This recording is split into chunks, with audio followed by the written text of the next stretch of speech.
incoming. We've seen him over here before in the away corner when he boxed Elliot El Massi, who turned out to be the only fighter to stop him. He's a tough character and he always comes to win, and he knows his way around that boxing ring like the back of his hand. And he, like Dev said, has got an upset in him. So we'll see what he's about in just a moment.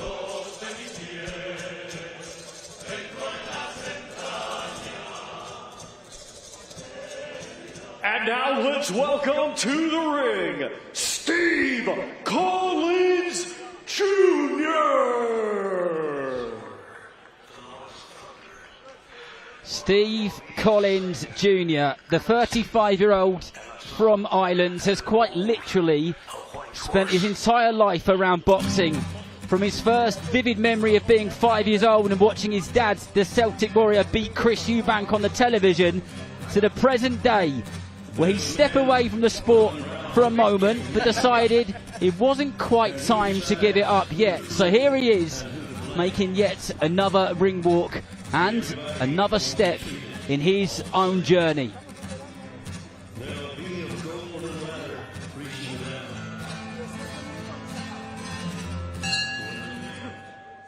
Ladies and gentlemen, this bout is scheduled for 6 rounds in the light heavyweight division.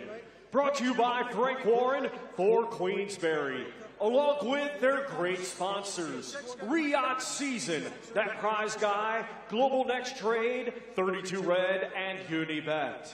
When the bell rings, our referee in charge and scoring this contest will be Kenny Pringle. Introducing to you first, fighting out of the red corner, he comes to the ring wearing red with white and weighed officially at 176.1 pounds. Coming to us from Las Palmas, Islas Canarias, Spain, he brings a professional record consisting of 3 wins, 2 defeats, 2 draws, with 1 win coming by way of knockout. Ladies and gentlemen, please welcome Javier Atacante Santana. And his opponent across the ring, fighting out of the blue corner, he comes to the ring wearing black trunks and weighed in officially at 178.1 pounds. Hailing from Dublin, Ireland, he has a professional record of 15 wins, 5 defeats, 1 draw, with 4 wins coming by way of knockout. Ladies and gentlemen, here is Steve Collins Jr.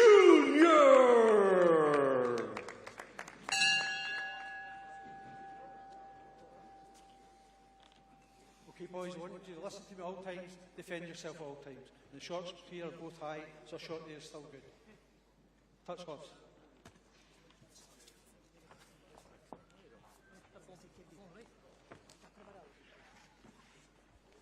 Well, here we go. Fight number 1 on this stacked card in Scotland. You're joined by myself, Darren Rees, Zach Miller and Josh Taylor. Steve Collins Jr. boxing out of the orthodox stance in the black trunks with the tartan, and Javier Santana out of Spain boxing in those red shorts. Santana's definitely got a bit about him, moving around nicely, just popping that jab out, sticking it in Collins Jr.'s face, and he's going to try and make life difficult, isn't he? Yeah, Collins Jr.'s got straight on the front foot, but Santana don't look like he's going to make it easy night for him.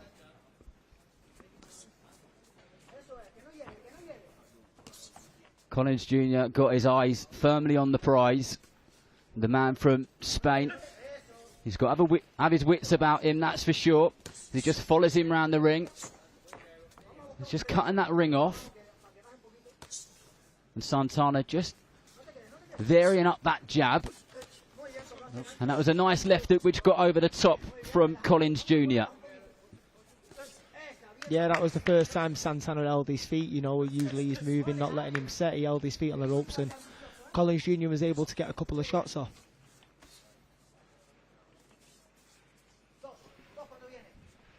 Santana's quite good here at keeping, he's holding his distance and moving around and using that front hand. He's doing quite a good job of it. When he stops and holds his feet like that, that's when Collins is able to get in and get his little power shots off. And Santana just switched to the southpaw stance there, giving Collins Jr. plenty to think about. He's got good rhythm to him, Santana. And he's getting through a little bit, isn't he?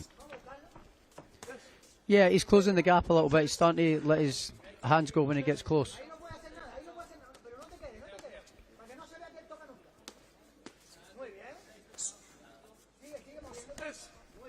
Well, this one scheduled for 6. A good tempo opening up this first round as Santana finds himself on the ropes there, and Collins Jr. tries to let his hands go a little bit. Yeah, Collins Jr. putting a couple of body shots in, and you know whether he'll slow him down over the 6. And again, backhand to the body, lovely shot.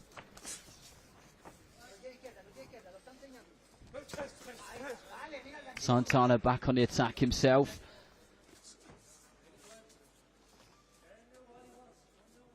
And Collins Jr. just looking for an entrance there, which isn't the easiest thing in the world when Santana's just kind of constantly, with that long left hand of his, doing stuff to disrupt him. He's kind of ungamely and untimely with that style that he's got. It's kind of awkward, you know. So Collins has got a little bit of a task in front of him, you know, to try and close the gap down and get and hit the body and stuff like that. But Santana's making it quite awkward the way he's moving around, and he's keeping that long, awkward sort of straight punches almost coming at from different angles and not stopping. So it's making it quite an awkward night for that first couple of rounds. But Collins is starting to get in there and get close and start working the body and head stuff at close range.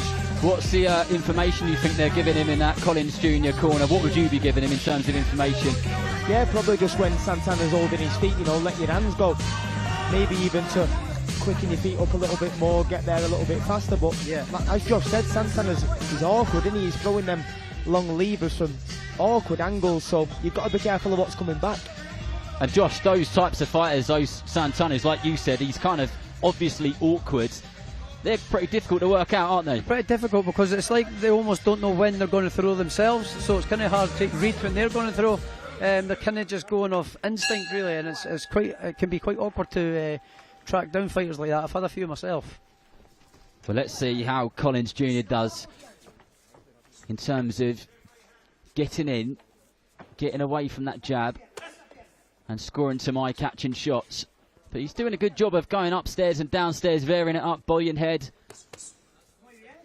The Santana is absolutely there.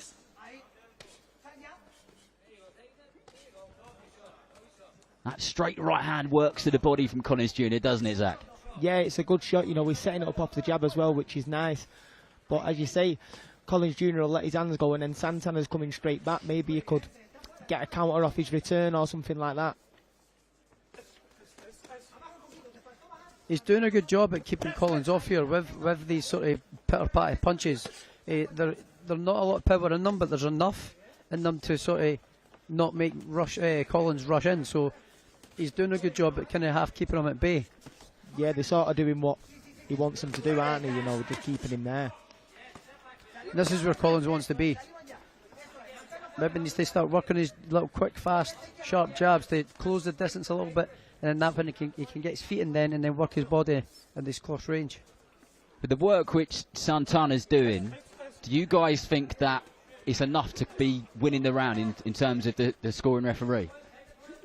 I don't believe it's enough to be winning the round. I think Collins is winning the round, but he's keeping it competitive, and he's keeping Collins guessing like there. You know, he's throwing shots again from awkward angles, and he's putting 3 and 4 together sometimes. Definitely a stronger round from Santana, in my opinion, so far. As you said, Josh, it's those pitter-patter punches that kind of breaking up that rhythm and neutralises any attack which Collins tries to come forward with, which has been the theme of this since that first bell rang. Yeah, he's doing a good job at keeping them off and being awkward at the timing at that long range as well. This is where Collins wants to be able to start varying up his power and his speed of the punches when he's close like that, because he's not going to get many chances if it's Santana's standing still like that. He needs to capitalise on when he is standing still. Yeah, definitely when he gets there, he does need to let them hands go and do his work. Maybe needs to use the jab a little bit more as well to get in. Yeah.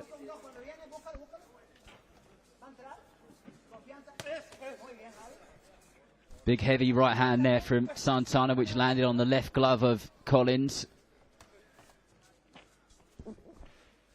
Always giving Collins Jr. something to think about.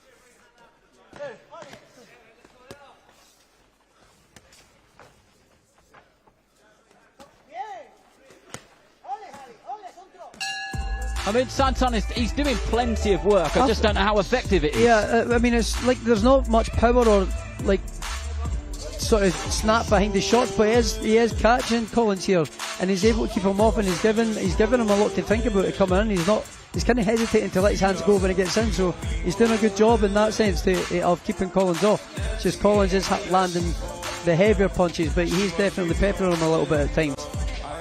I mean, I've got it around each of them. What about you, Zach? Yeah, I'd have to say the same. I think the last 10 seconds then made that round a little bit clearer. You know, he had a bit of success as his back was in his own corner. You know, we were throwing a couple of shots, awkward ones, but a couple of shots were landing and he was getting through. You know, we didn't have a bad round then, Santana. Yeah, you'd have to say that's one apiece. Yeah, I'd say so as well. I'd say so too.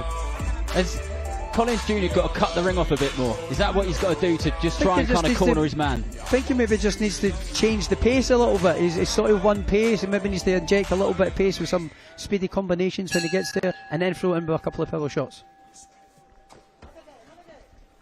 Well, Collins Jr. straight out of that corner, just dipped under the shot which came his way.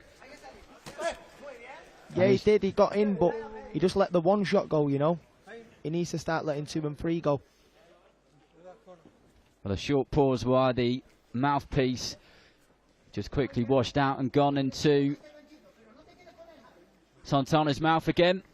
And then the action will continue. Oh no, Steve Collins' mouthpiece. Apologies.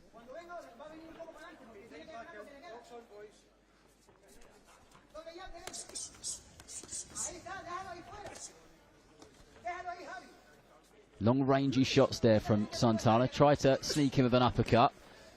None of them really got through. Feel like Collins Jr. is making a bit of a conscious effort to move his head a little bit more and kind of go in at a different level. Yeah. Yeah.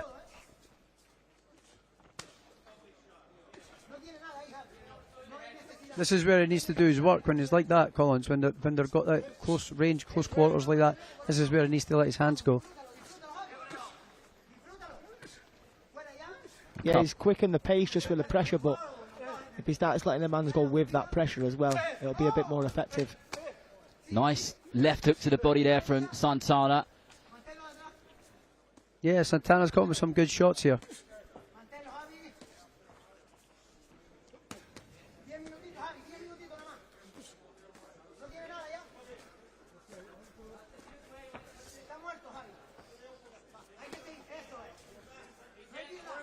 Collins Jr. really being made to work here, trying to get in, trying to make an entrance. Santana was halfway in the air then when he threw that left hook.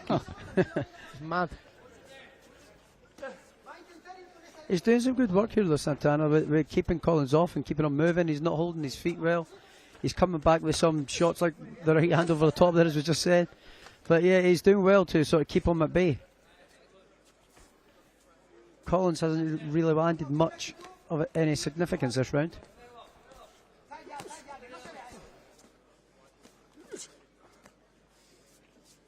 Well, Santana, he just doesn't stay there, does he, for kind of any moment? And it's not like he just goes backwards either. It's a lot of lateral movement with him. He's left and he's right, and you just can't pin him down. Yeah, and he's throwing off that movement as well.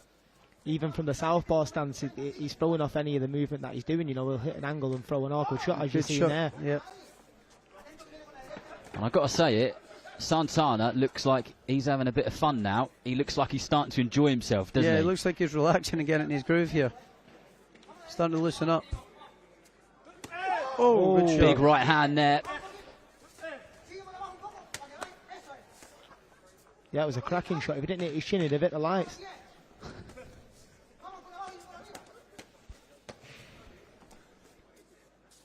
Good continuous work from Javier Santana. It was a decent right hand at the end of that round. And Collins Jr. needs to do something to stop him from enjoying himself, doesn't he? Yeah, I think he's kind of just walking around with his hands up and just trying to wait till Santana's on the ropes to let his hands go. He's not doing enough in between moments. When he is letting his hands go, he is catching them, but he's just not doing it enough. So I'll give that round to Santana, just through work rate, and landed a couple of decent clean shots as well, and then moving his feet. Do you feel, Zach, that Collins Jr.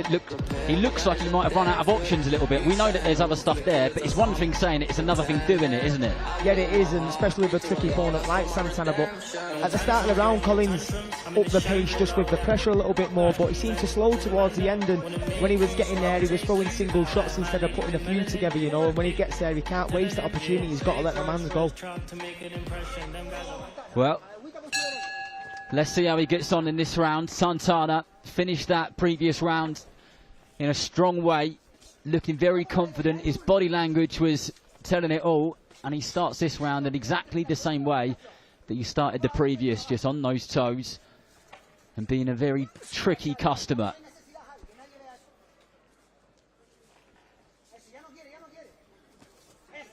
Good job. Good job. Yeah, made him miss and countered him as well then. He's very awkward and untimely with that jab, Santana. He looks very awkward with it, but it's very effective. It's working well, and it's keeping Collins at bay with distance. So it's definitely working at this point.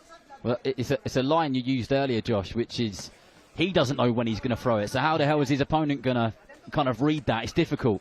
Yeah, so he's got such an awkward style, but it is quite effective for the time being. And he's blocking these shots as well from Collins. It's like he's seeing them coming. Collins is loading up a little bit too much here.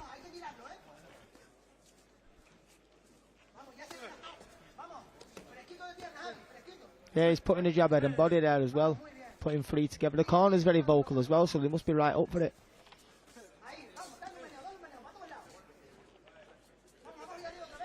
He's moving and boxing well here, Santana. He's moving around, he's not staying still, he's showing different angles with the body, little movements with his feet with different angles. And Collins just can't seem to kind of set himself, because it's like he's kind of looking for Santana to be still so he can throw his shots. But he's just not staying still at all. And he's kind of moving around and boxing well at this time. Yeah, he's reading the fight well. Boxing to what's good for him, I suppose. Nice right hand to the body there from Collins Jr. He needs to follow up with another couple of attacks, though. One big shot's not enough. He needs to go a couple of phases when he's in there. Yeah, especially with that fighting style of Santana. And good body shot there he's landed. Good yeah, left hook to the body.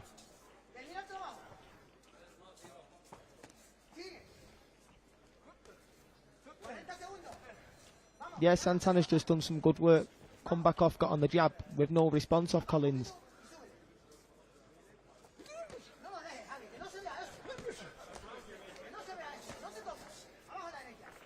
It seems that Collins is just looking for that one big shot all the time now, doesn't it? And as you guys have pointed out, it's just not enough with a fighter like Santana, who's just got that style where he's got some rhythm to him, which works for him, but certainly doesn't work for Collins Jr. Yeah, it's not enough here. I scored this round to Santana. You know, he's outboxed him and outmoved him. He's scored some good shots himself this round.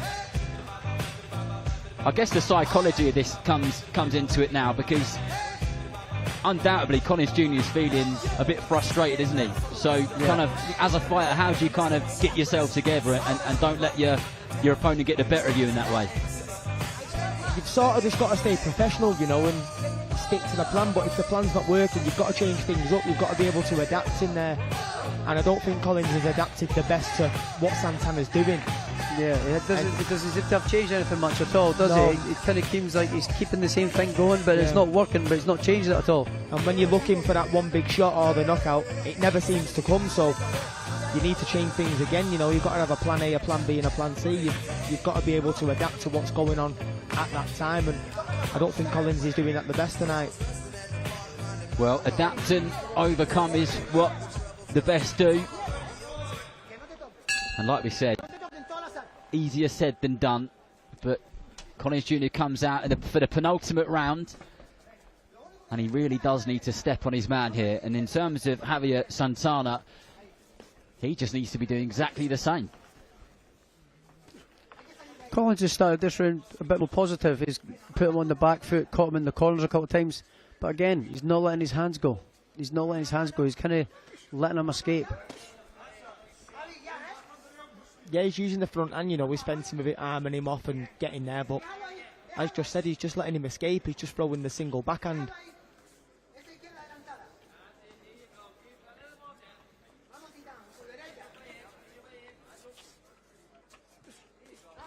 That's a perfect opportunity for Collins there, when he was stood right there, to start ripping the body shots in and his hooks and uppercuts in, letting them go in 2s and 3s. Yeah, it just seems to not be letting his hands go enough, like here. No, he's putting his hands in a high guard there, Santana. It's basically giving the opportunity to let your hands go. Well, Collins Jr. in this round definitely hasn't taken a back step. He has constantly kind of been moving forward, but the work rate just kind of hasn't matched that kind of forward gear. So the success hasn't been there so far. It's still a minute 30 or so to go. Another solid right hand and followed up with a left hook there from Santana.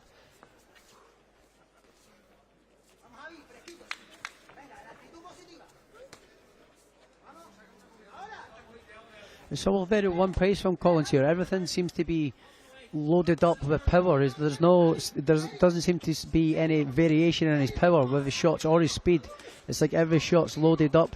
Santana seems to can read it and see it coming, and he's kind of enjoying himself here. He's kind of just flowing. He's kind of not moving his feet around as much either. He's kind of standing in front of Collins and he's letting his hands go, and he's happy for Collins to have a shot. So he's obviously not scared of the power of Collins either. Lovely nice little uppercut there, yeah. Yeah, good shot. And first time he's actually gone on the front foot here, you know, he's fancying this fight more and more as it goes on. And he's catching him with good shots, Collins with good body shots down round the back of the elbows and stuff like that. I think he's enjoying himself here. And that's dangerous, right? Yeah. Especially with only one round to go. I get the feeling as well that the kind of energy levels, and there might not be too much left in the tank of Collins Jr., and I think he's wary of that as well. Yeah, he looks like he's blowing heavy a little bit here. It looks like he's breathing heavy. He's got his front hand way down now. Yeah, he kind of looks a little bit tired, in my opinion. No, I agree, but this is one of many tonight, and coming up on this stream, on the prelims, is plenty more.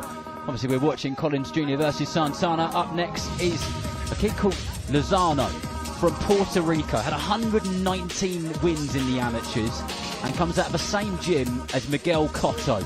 He is definitely one to watch. And then Drew Limmonds, a Scottish prospect, well and truly on a positive journey, and we look forward to seeing him, as we do with Rhys Lynch, the Commonwealth gold medalist, another Scottish fighter. Fantastic to watch. Had an amazing debut on the undercard of Josh Taylor versus Echo Esserman in May at the OVO Hydro Arena. And then Alex Arthur Jr. And then it will be Marcus Sutherland versus Aegis. So that is the prelims. Plenty coming up. And then we go over to DAZN for the main broadcast.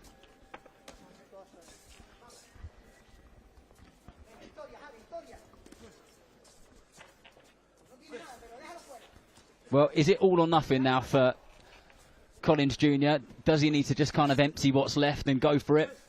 In my opinion, I think, he needs this round. He maybe even needs a little knockdown. I don't know what it looks like on TV, but it's definitely, from sitting here behind the ropes, from my point of view, he needs to win this round. Yeah, I think he needs to put it right on Santana. I think he needs a big round. And he's getting picked off with the jab here as well. Yeah, he's trying to go forward and up the pace, but I think Santana's got plenty left in the tank. He's springing about like Bambi, you know, he's flying about the ring. He is. He's very, very relaxed. He's confident. Nice shot. And he is. He's picking Collins Jr. off with that jab, and that lead uppercut is working well for him as well. Collins Jr. has definitely come out of a bit more urgency to him, but he just needs to be careful. I guess he doesn't walk into something. Keep it going. This is what he needs to do. That shot was a nice combination there, but he never done it again. A second phase on the back of it would have been a good finish for him. But he's let him back out the ring and let him do a couple of laps now, get his momentum going, and keeping his distance. So he's kind of looks like he knows he's ahead this fight and working his feet and his jab and keeping it long, keeping it safe.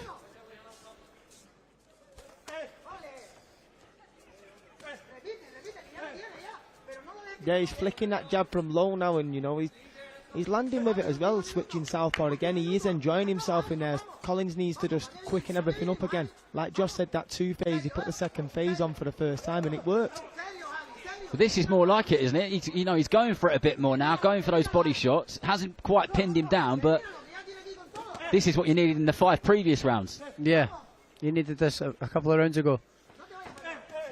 Oh, good shot. That was nice from Santana. Threw that straight right and kind of switched stance and then threw the uppercut at the same time.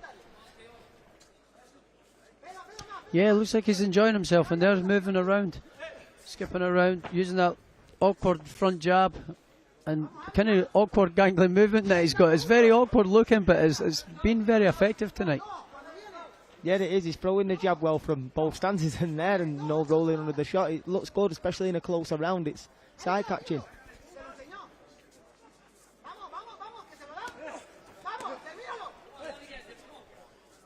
And Santana, he loads up every now and again with a big shot, and he's got through with a couple of them. But they must be so hard to defend against. Seems no urgency in Collins' work here, unless he's tired. I don't know if he's maybe tired or what, but it seems like there's no urgency in his punches or in his work rate.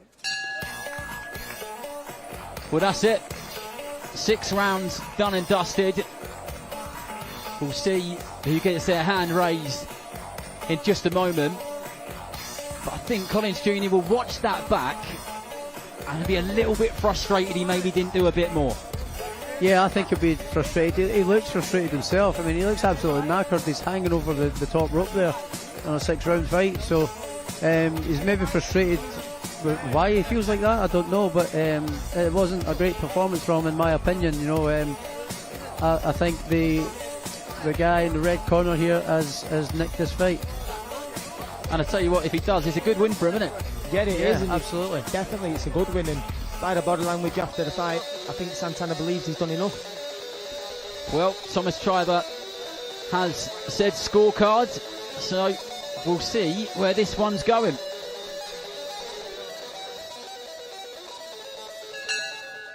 Ladies and gentlemen, after 6 rounds of boxing, a referee in charge, Kenny Pringle, scores the contest 60-55 for your winner, Javier Atacante Santana.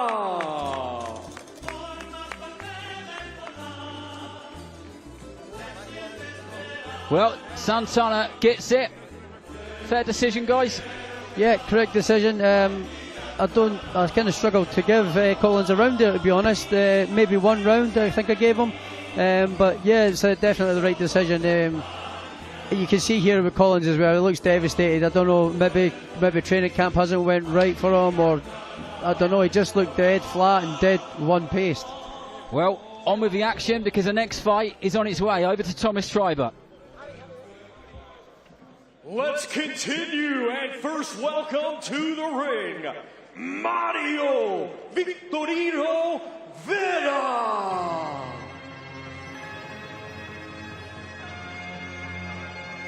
Well, on his way to the centre of the ring at the Braehead Arena here in Glasgow, from the fighting city of Guadalajara in Mexico, he's Mario Vera.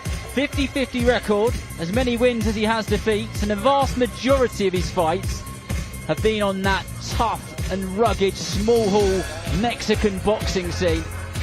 He's a tough character, and we're going to see what he's about in just a moment.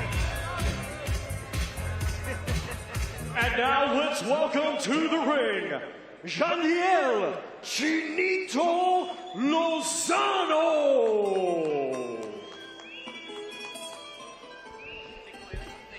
Nathaniel Lozano. The Puerto Rican is a former standout amateur with 119 wins, multiple tournament victories across the world, and he's now a 1-0 pro, being guided by both Shelley Finkel and Frank Warren. He comes from a tough gym in Puerto Rico, which is pretty famous, and it produced the likes of Miguel Cotto and some top fighters like Wilfredo Vasquez Sr. He's a serious talent, and it's going to be interesting to see how his career goes in the paid ranks.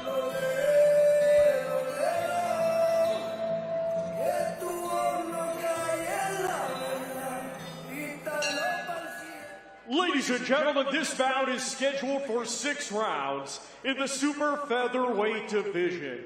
Brought to you by Frank Warren for Queensberry, along with their great sponsors, Riyadh Season, That Prize Guy, Global Next Trade, 32 Red, and Unibet.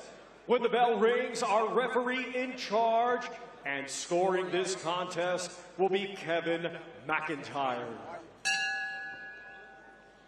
Introducing to you first, fighting out of the red corner, he comes to the ring wearing white trunks and weighed in officially at 128.8 pounds. Coming to us from Guadalajara, Jalisco, Mexico, he brings a professional record of 8 wins, 8 defeats, with 3 of his 8 wins coming by way of knockout. Ladies and gentlemen, please welcome Mario Victorino Vera.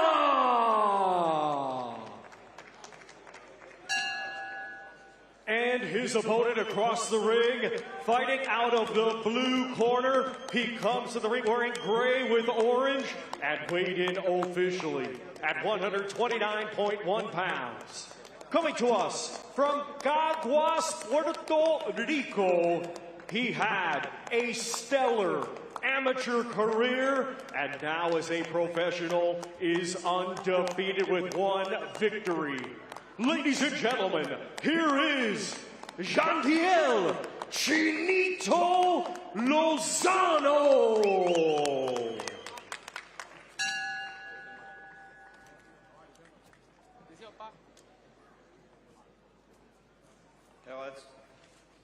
Lads, what a good clean contest. Obey my commands at all time. Defend yourself at all time. Touch gloves, let's go to town.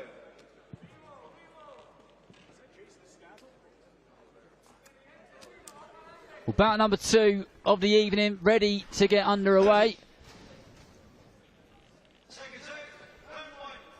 And if you're just joining us, a warm welcome. We're not so warm, we're in an ice rink, but you are joined by myself, Darren Rees, Zach Miller and Josh Taylor. Boxing out of those grey and orange shorts is Lozano from Puerto Rico. And in the white shorts is Mario Vera of Mexico. Josh, on the way to the venue, we were speaking about some of your former opponents. Yeah. And the Mexicans, they're tough, aren't they? Yeah, they're tough. They're tough as old boots. And they can fight, and they know they're boxing too. They know the way around the boxing ring. Quitting and all that isn't these guys' vocabulary. But this has been a great start straight away. No messing around with these 2 guys. No mucking around at all. Lozano getting straight to work on his UK debut. Fight number 2 for him. As I said, 119 wins in the amateurs.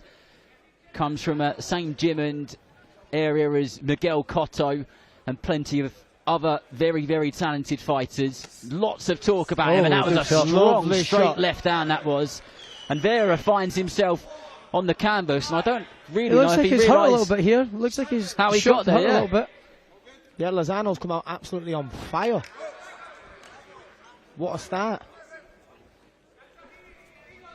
I mean, to have the amateur pedigree what he's had, you know you've got to be good, but this is some performance up to now.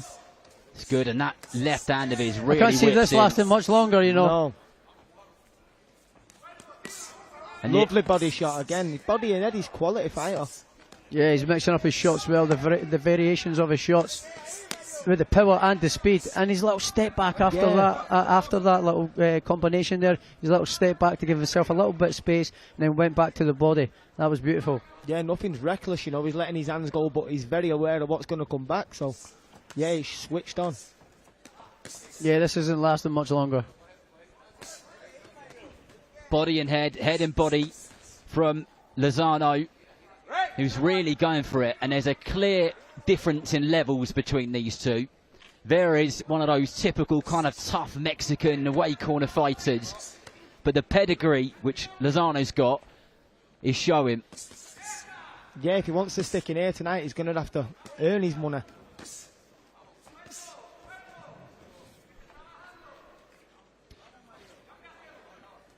And the Puerto Rican, every shot he throws is unforgiving, isn't it? He's got 100% power behind it. And he don't want to get paid for any overtime. No, he's good. He's varying the speed and the pace of the shots as well, which is offsetting the Mexican.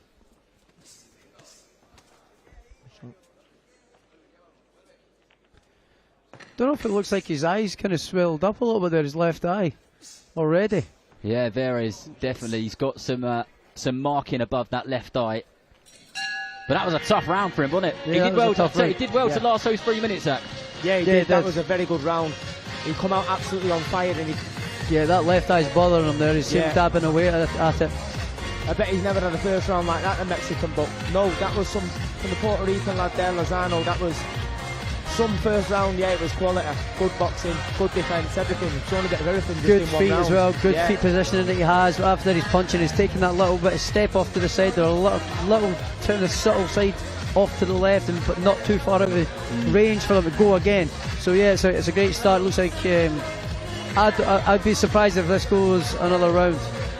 I tell you what, there was something which Lozano did earlier on, which was textbook stuff. He threw 3 or 4 shots, and then he caught a left hook on his right hand or his left hand so perfectly, and then just countered straight after. Yeah, it's the sort of thing you show a kid in a boxing gym when they're learning. That's how you need to box. That's how you do that, isn't it? Yeah, it's been a great couple of first rounds. Well, will this one go the full 3 minutes? I'm not going to say all the rounds because the way it started, but you never know. Sometimes these things surprise you. And it looks like Lozano's just kind of settled in now. Gauged his distance right. Yeah, he's having a look. I'd like to see it for the full 6 because he's a good quality good body fighter. shot there. Heard him grunting as well. Heard Vera letting a little grunt there. That right hook. That left hand whips from Lozano. Yeah, and he's putting them together, and when the Mexican does return with a shot, that might leave him a little bit more vulnerable as well.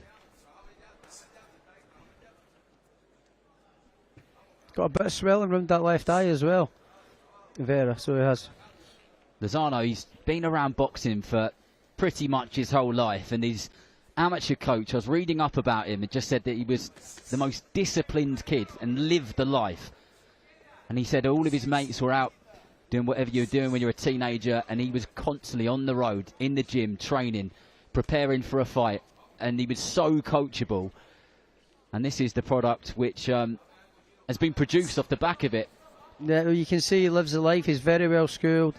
He's got that good balance with that left foot. Now he's working his right foot on the outside when he comes to attack. And now he seems to have settled down a little bit. That first round was a bit of a whirlwind. He's kind of settled down, and he's just taking his time by the looks of it now. But yeah, he's taking his time now, and he's picking his shots well and being nice and patient here. And that shows maturity, doesn't it, Zach, when he's being patient, because he doesn't need to rush his work. No, it doesn't, and as you've said then, he sounds like the pupil what a coach would want, you know. He's been dedicated to his craft since being young, and it's showing in his performance, you know. Look how switched on he is. He's changing the angles, he's doing bits of everything. He's a quality fighter, and he'll want to enjoy it in there. He won't want to rush anything. He had a blister in first round, but he's settled down here, but he's breaking the Mexican down. That's it, he is breaking him down. And Vera, he doesn't look like he wants to get too involved. He wants to throw enough so the referee's not on his case, but He's just trying to kind of keep his own distance, but from a defensive point of view, isn't he? Yeah, but he won't want to throw too much to leave himself, you know, open to a counter off the young Puerto Rican. Lovely southpaw jab there from DAZN. Just snapped the head back of Vera. Oh, good shot. Good, nice left-hander, short left hand through the guard. Yeah, he's getting his front foot over and his head off that line, so even if someone did come back, he's safe. This is a good performance, this. Quite a mature performance. He's working his shots, he's getting them off well, but he's not in a rush. He just seems to be getting his punches off and not jumping too far out of range. He's always in range, which is nice. He seems like a seasoned professional. Yeah, he does. He doesn't look like this is his second fight at all, does he? No, it doesn't, and like you say, he's had a lot of amateur experience, and he'll have been sparring pros over there from being 14, 15 years of age. He's a quality fighter, you know, and it's showing here tonight. Will he still learn from a fight like this, even though he's in full control? And what does this do for a fighter? I mean, yes and no. I mean, I'm just going back to my own personal position. Then I was in this sort of position in my career. You know, and like once after the first 30 seconds of the round, you know you're in with a guy that's just nowhere near your level. You can do what you want when you want. So you're not going to learn much in there at all. This is just kind of going to be an exhibition match for him. But by the looks of it, going by these last two rounds, it looks like it's going to be just like an exercise to get that win on his record. But yeah, I don't think he'll learn much unless, you know, Vera comes out here and tucks up and maybe starts putting something together a little bit. Well, Lozano's debut was in Atlanta in America. That went 6 rounds. So will he have another points victory on his hands, or can he get his man out of there? But in boxing, anything can happen. He will always have to have his wits about him.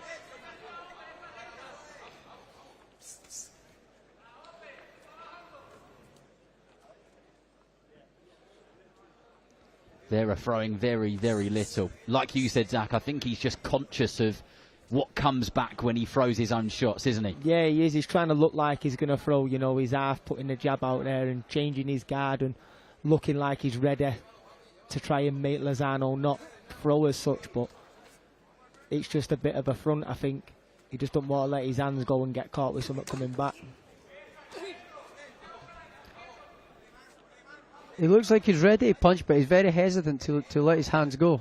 Yeah. Because Lozano is also very sharp with the counters on his third phase. Like then so he like there, yeah. half through it and then through the third phase. So yeah, it's making Vera very cautious here to actually let his hands go. I think Lozano will probably pick up on that he's just trying to look ready rather than actually going to throw, so we'll probably just start to go on him and go again soon. Really good work here from Lozano, taking his time, mixing up the tempo, the rhythm, the shot selection, head and body. Solid performance so far. He whips that southpaw jab out as well, doesn't he? It's got some real snap to it. Yeah, he's got a good punch variety. Of shown some good body shots coming off to the left and firing the left uppercut to the body. Yeah, he's good again there. Made him miss, bang.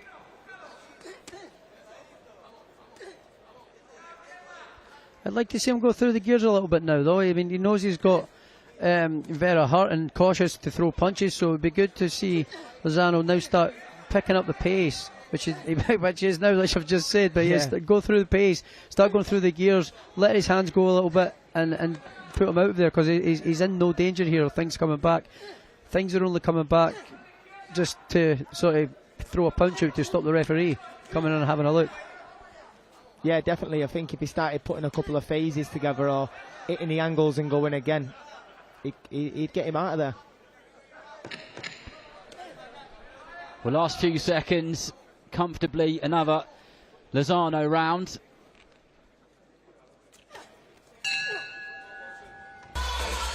He's going to be one of those kids who's going to need to be managed in the right way, isn't he? And I think they've got to be clever with the matchmaking when it comes to him. Yeah, I mean, he's obviously had good amateur pedigree, bad amateur background, so fighting another few guys at this level I think would be a waste of time, you know, in terms of, because it would just be the rounds, it's just like a sparring match.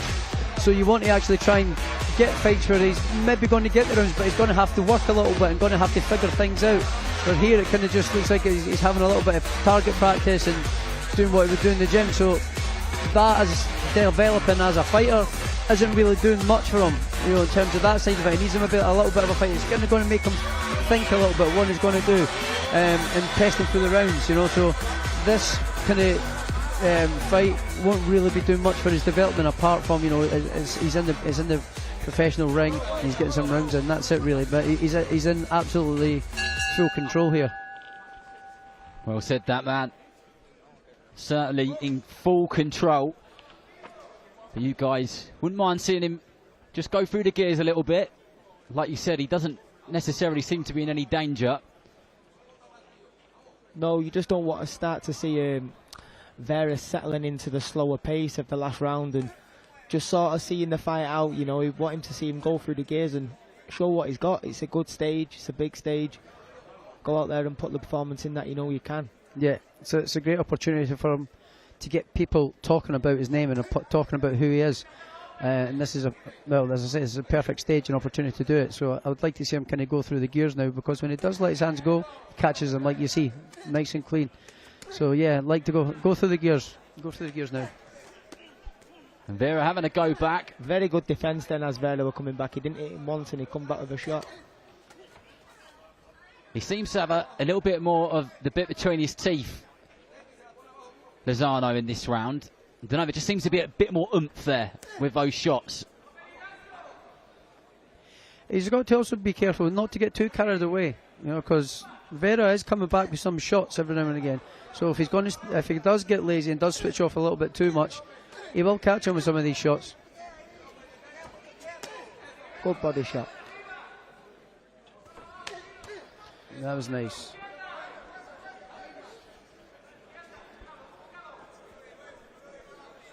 But going back to what you were saying just a moment ago, Josh, about, I guess, kind of catching him with something and maybe even getting him out of there. Yeah. These days, more than anything, like, that's super important stuff, because a clip of a 2-0 fighter putting a fighter like Vera on his backside, like, what that can do for your profile. Gets people talking. It does, doesn't it? Gets And social media is name, huge for that. Yeah, so he'll want to go out there and just like go through the gears and get him out of there. He's in absolutely no danger of what is coming back.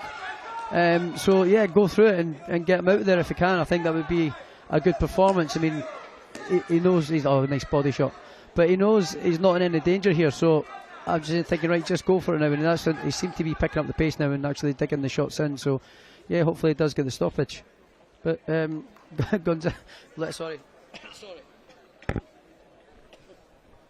I just about choked to death there. Just saved his life. Yeah, Lozano's like, he's coming back. Vera's coming back every now and again. He's keeping tight. He's obviously very experienced. He's keeping tight and trying to come back with shots when he can. Yeah, we've got 2 rounds to go after this round, but you just don't want Vera to start seeing the finish line a little bit. You know, that might give him a bit of a push. So I think Lozano now early in the next round, just up the pace, you know, let the mans go. But as Josh said, need to be careful of what's coming back. It's quite mad, the difference, isn't it, from a kind of opening round to where we are. But from one big fight night to another.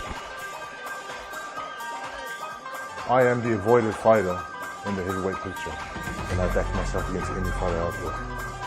I don't need to be perfect for 12 rounds. I just need to be perfect for that one moment.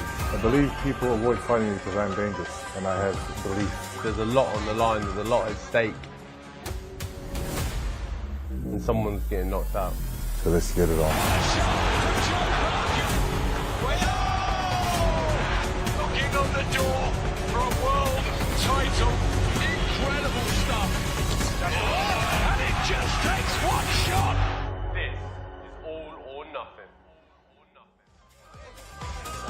For that one en route, Fabio Wardley, Joseph Parker, the 25th of October. Fabio Wardley just finds something from somewhere, and Parker, well, we know what he's about. What a fight that's going to be. But here we go into the penultimate round of this one, where we've seen Lozano be in full control, and he really had an exciting opening round, but then he just kind of, not necessarily backed off, but the tempo dropped drastically.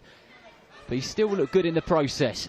Yeah, he has looked good, and you know, after that first round, a lot of young fighters might have got a little bit overexcited and, you know, probably threw something they shouldn't have and maybe got caught or made a mistake. He's settled down into a nice pace and he's boxing well, but like we've said, I do believe he can go through the gears.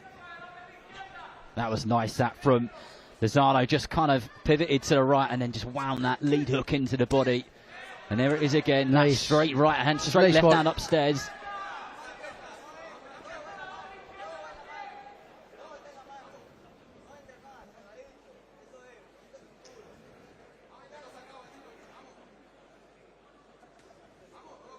Yeah, he's taking his time this round here. Yeah, Vera then, the range is very tight, you know, but Vera's looking like he's going to throw, but I just don't think he is.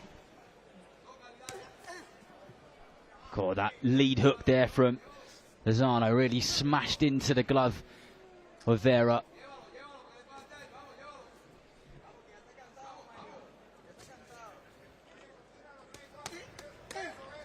Oh, nice. Yeah, he's nice variation of the combinations. Yeah, the head to the body there, nice long lead right hook. That was nice. Great accuracy as well. Yeah. He doesn't miss with much, does he? No, and the shots are full length, you know, his range controls is good. Right at the end of his shots.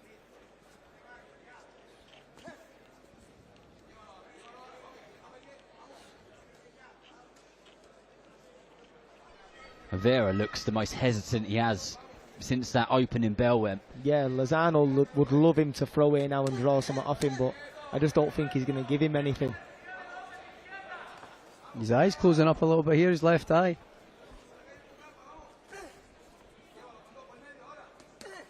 You get the feeling that Vera can't wait for that final bell to ring. Get himself off to Glasgow airport and back to Mexico.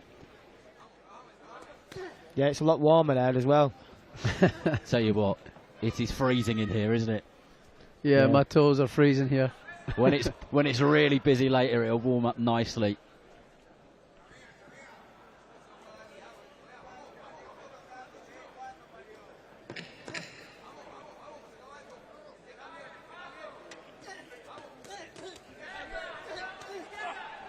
A little bit of a retaliation from Vera, which I mean, that was the most kind of inactive round from maybe both of them, wasn't it?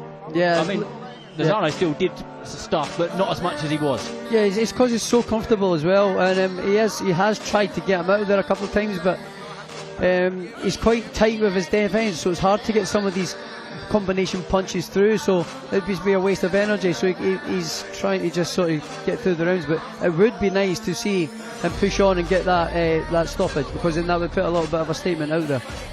It certainly would, but this is what's coming up on the main broadcast later. I want to pick out one fighter just for now, and we'll talk about the others as the night goes on, but John Joe Carrigan makes his professional debut tonight. I was telling you guys on the way here, I called his last amateur fight when he won the Under-19 World Championships in Colorado last year. He cruised to that gold medal. Serious talent. It'd be interesting to see how he gets on in the pro game, because in ways they're different sports. Yeah, they're absolutely different sports. You know, for one thing, 6-rounders straight away, so he's going to have to learn to pace himself a little bit and then start sitting down on his shots. But a sixth and final round of this one. I don't think any of us expected it to get to this, did we? No, don't think, not after that first round anyway, but Lozano's cruising here. Maybe he don't want to take any risks now, you know, getting caught, even getting a cut or something like that. He'll want to be back out as soon as possible after this performance.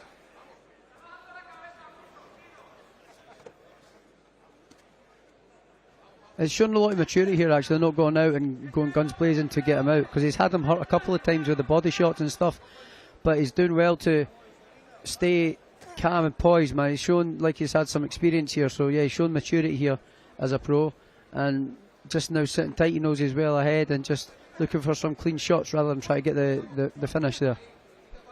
Do you think it's a bit tactical as well, that he knows that he can probably get him out of there, but actually he'd quite like to bank the 6 rounds?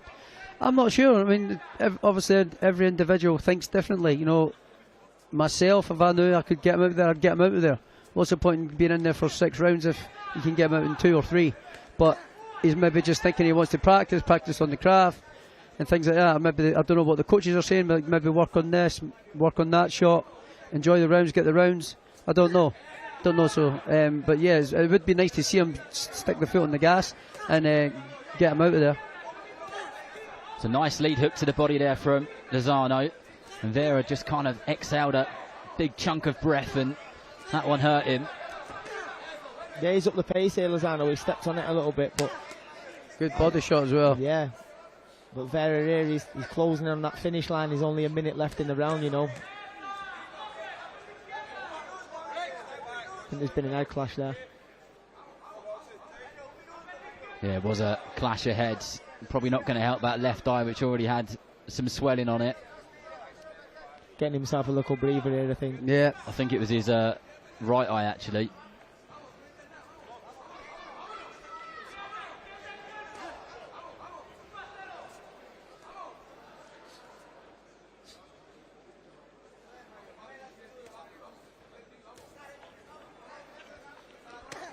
That was a lovely backhand hook there from Lozano. Yeah, he snuck it round the back of the guard. It was a nice shot.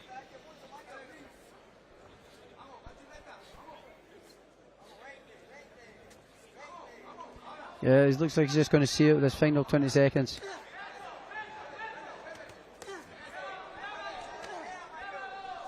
Assuming he hears that final bell, which nice shot. I think he will.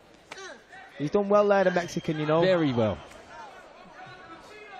We're back out again next week, this boy. It's incredible, isn't it? What a job. No, he's having a go. Good lad. The last few seconds. But do you know what? It's a good win, and it's a win, Josh, that Lozano can look back on and work out what he did well. Absolutely, you know, it's very, very, very early on in his career. It's the very start, so he done everything well there. He maybe could have put the foot on the gas a little bit here and there, showed a little bit of angles and got him out of there, but he was so far ahead, and you don't want to risk getting caught as well, you know, because he was catching on shots, but he was still in there and still tough and hanging in, so you don't want to risk getting caught with one of them big looping left hands or one hand's over the top when it's your sort of chance to shine. So yeah, I think that's a great display from him there. Showed a lot of maturity. Yeah, maturity's a good word to sum up that performance. He could have got carried away and just really gone for it, but he didn't. And surely he'll cruise to 2-0. Thomas Schreiber is here to tell us right now.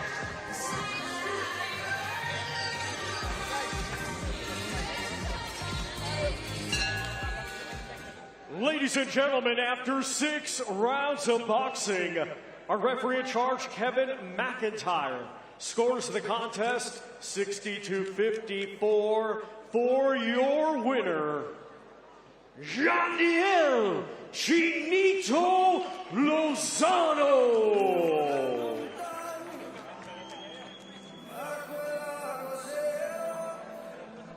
Well, that went exactly the way that we expected it to go. And I guess a couple of months and Lozano will be back out again, and hopefully we'll see him over here. Yeah, it was a good performance, and as we said before, the experience from the fight, he cruised the fight, you know, he was fully in control, but his experience fighting in the UK for the first time, he's had another fight week, he's had another weigh-in, a presser, you know, it's all experience like that, and just fight night as well. Good experience. Well, the show goes on, and we're ready for our next bout of the evening.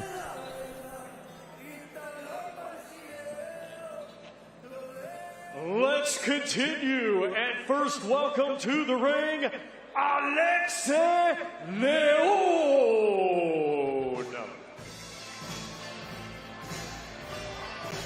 Alexei Leon from Zampango in Mexico. He is as tough as they come. He's been battling it out on that tough small hall Mexican scene for the past 17 fights. He's a pretty new face over here in the away corner, as an away corner fighter, and he walks to the ring with a bit of a smug smile on his face. Like he's keen. Yeah, he's got to be a tough man to wear. The duds that he had on yesterday at the weigh-in day was great. Looked like my dad's, but no, he's here tonight and he's going to do his job. Yeah, they were smashing set of pants. True White Sugar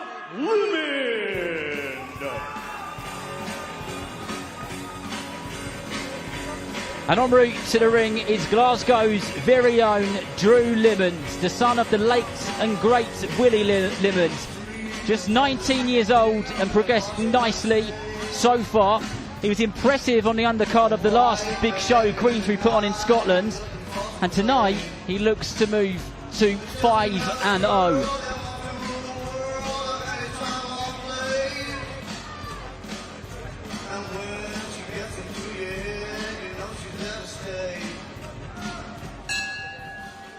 Ladies and gentlemen, this bout is scheduled for 4 rounds in the super welterweight division.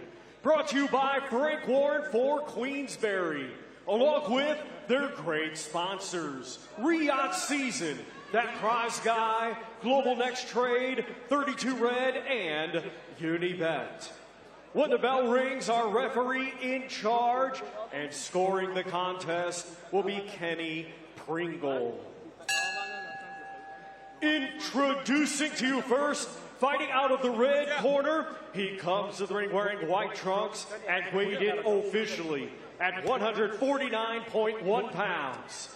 Coming to us from Zumpango, Mexico, he is a veteran of 18 professional bouts. Ladies and gentlemen, please welcome Alexei Leon. And his opponent across the ring, fighting out of the blue corner, he comes to the ring wearing Blackwood silver and weighed in officially at 151.1 pounds.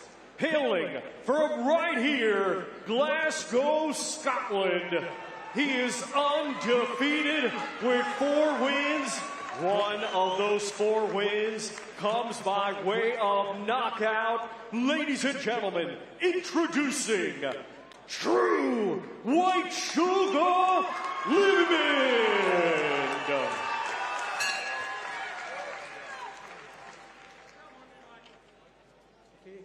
First thing, shots are high here, so short there, so good. After that, listen to me all times, defend yourself all times. Touch gloves. Well, here we go, another step in the journey for Drew Limmonds, who was impressive on his last performance when we saw him in Scotland. Let's see how impressive he can be tonight. He's straight out on that front foot, boxing in those black and white shorts with the blue gloves. And Alexei Leon in the white shorts from Mexico. Yeah, Drew, the first one of 3 tonight for Joe Am and the team, and he come down to Manchester the other week doing a couple of rounds, and I got drafted in with a big fella for a couple, and yeah, he's a good boxer, he's tidy, he's sharp. Nice lead hook to the body there, and then whipped it in and kind of turned it over to the head from Limmonds. Good work. Oh, good shot. Lovely nice shot. Really nice shot, yeah, that. Broken 1-2.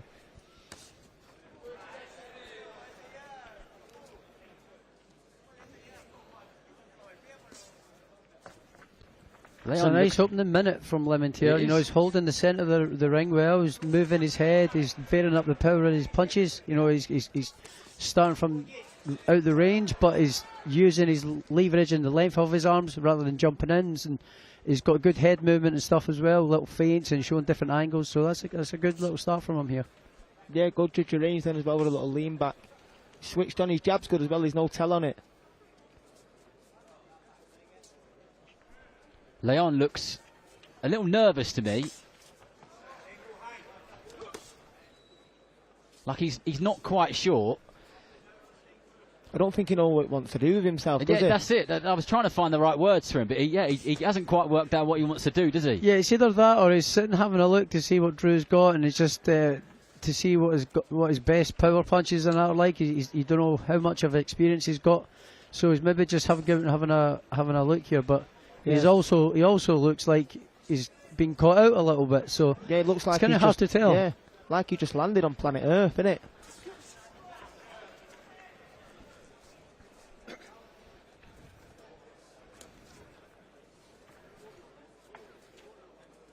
When the opening minute, Limmonds threw a jab and landed it. A straight backhander landed it, an uppercut, a hook, and pretty much every shot in the boxing encyclopedia. Yeah, near enough everything he's thrown so far has landed at some point, so it's a lovely open round for him here. Nice little feints before he goes there, through that jab. That was a nice little subtle move there. Yeah, and I don't think he's been hit with anything back here this round. He's very tidy boxing, very good opening round from Drew. Alexei Leon was over in Blackpool a few weeks ago fighting a very talented fighter called Jake Abril, and went the distance with him. So we know that he can do the rounds, and he's durable. But he's going to have to show a little bit more, I think, isn't he, the Mexican? Yeah, because I believe Drew can up the pace and up the tempo, you know. I think he can go through the gears a little bit more, but now that's a good first round. I believe Joe will be happy with that in the corner, and yeah, he looked comfortable there, Drew. Brilliant first round for him. Josh, if you were in the corner, what would your advice be to young Drew Limon? Just keep doing what you're doing, because that was a great round. He never really put a foot wrong. You know, a couple of times maybe leading in with his right hand in front of the jab. He'll maybe use the jab a little bit more to set that right hand up for the distance control. But apart from that, it was pretty much a faultless round, really. You know, he closed the gap down well. We varied up his speed and the power of the shots. So yeah, good head movement and stuff as well. So yeah, that was a great round for him. Good. Well, plenty more of the same from Limon as he comes out and starts this exactly the same way as he started the opening round, on that front foot, changing the levels, changing his height. Yeah, he's throwing off the head movement and well, which is good. He slips on the inside, come up with a jab, you know, he's changing levels like you say. There you go with a screw shot that time. Head and body also. Nice. Got fast hands, Drew. That jab's very sharp as well, yeah. Good shot.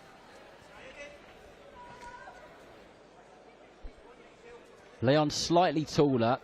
He's got that reach advantage, but Drew's doing a good job of getting under those straight shots when they come in, isn't he? Yeah, he's using his head movement well, and his little sort of steps with his front foot to change the angles for the slips and then throw off it. So he's doing all the right things here. It's a good start for him to the round. And he's varying up his power as well, which is good. He's not just going in and every shot's up, not full on power. You know, he's changing. Some of them hitting with speed, some of them are hitting with a little bit of snap, some of them are little slaps, but yeah, they're changing the angles and making them think. So yeah, and he's doing it well with the head movement and then punching. So yeah, that's good. Yeah, he rolled in off that left hook, and that was a good shot. Leon's having like a little lean back as well, making it a little bit awkward for Drew, but no, he's still having success. Nice left hook over the top there, just above our commentary position from Drew Limon. Good head movement as well, good body movement. Constantly doing something at all times. That was a nice right hand as well. And I like the way he got that off as well. He never just threw the right hand, he kind of dipped to change the angle and then threw it. You know, he made the Mexican think where he was going with the little head movement, and then bang, right hand straight down the pipe. That was nice. Yeah, as Josh said, he like slipped him through the backhand, but he didn't need the shot off Leon to throw that shot. You know, he done it himself and probably froze him. Limon uses his jab well to get other shots off, doesn't he? Yeah, he does. A few times he's done it, and it's worked perfectly. Just kind of feinted with that jab, and then something comes off at the back of it. Yeah, Leon's just circling to his left a little bit. I'd like to see Drew just step over to the right, you know, and start getting some more shots off with that right hand of his own.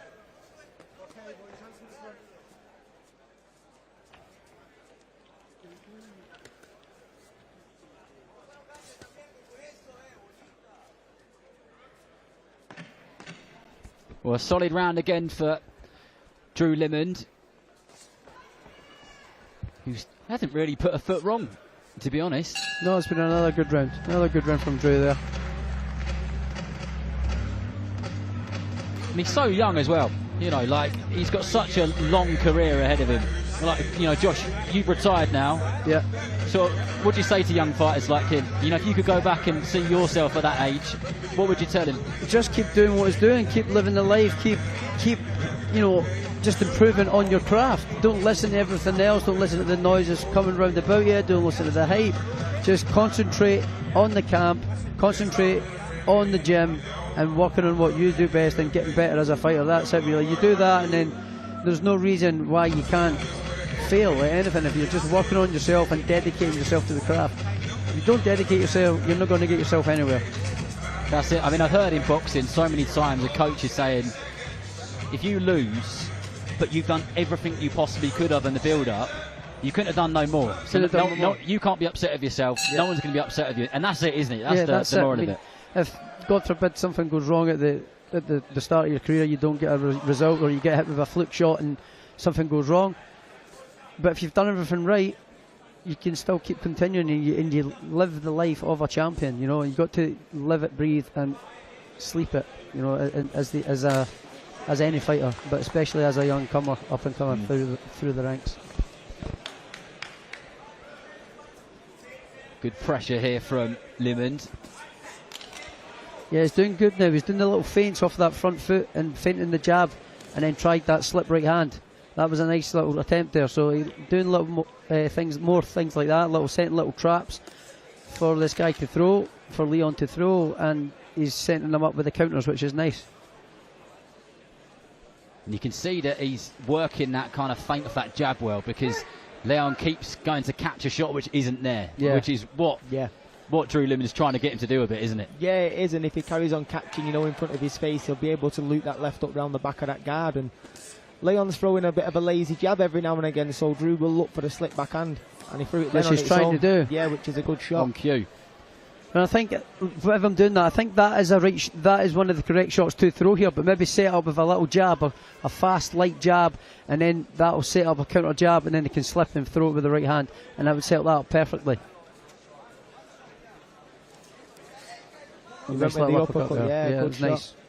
Yeah, he's switched on here, Drew. He's aware of what's coming and, you know, of what he's going to throw back. It's good work. Oh, nice shot. Nice left hook there. And there it is again. He's definitely hurt Leon a little bit there. Yeah. He done the slip backhand then and put a left hook on it. It was a lovely little combination. That would have worked there, that slip right hand.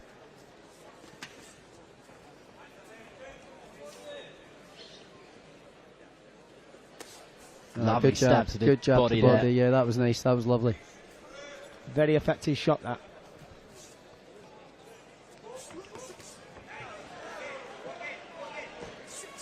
You can hear the corner there asking him to go again. You know, they want the second phase on that, and if he can get it, that'll work.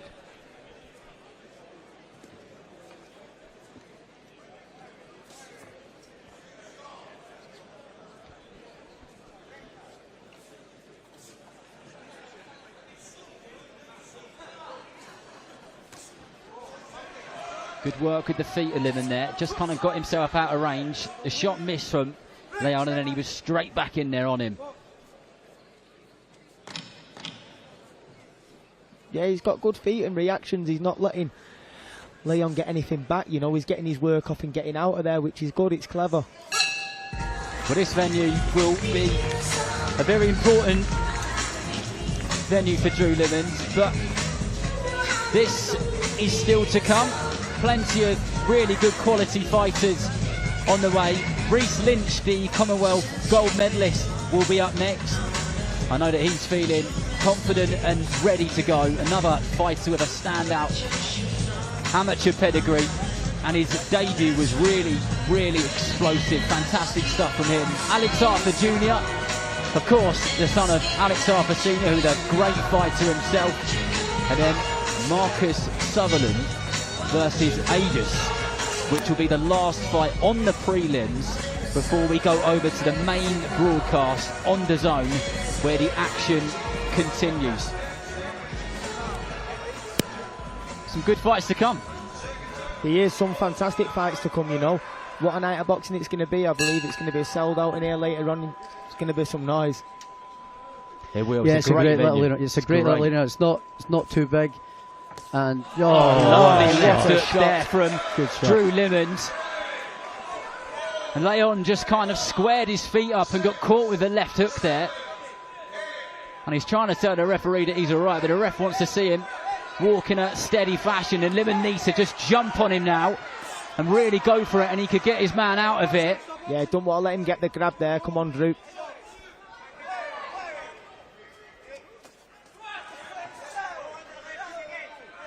He should get back in that, setting it up. You know, he's trying with that. He's trying to get that slip right hand again, but maybe set it up with the jab. A little bit more patient. Set up with the jab and then set it up. He's going to throw it, try and throw something back, and then it sets that right hand up again. The Mexican just trying to grab hold of him, isn't he? Yeah, he's trying to get that grab, you know, stop the work from coming from Drew. But lovely Lovely shot left again. hook again. It's a beautiful shot which he throws. Yeah. He's able to get it just round the back of that guard every time. There we go again, good shot. I tell you what, still a long way to go, and if he can keep this pace up, he might have some success here with getting his man out of there. Oh, nice. Oh. Rushing his work a little bit here. He's trying to close the distance in too quick. Getting a little bit too excited, but he's getting good shots off here. He needs to just calm down, don't rush in a little bit as much. Yeah, as Josh said then, just needs to take his... Oh, the there ref we go, nice.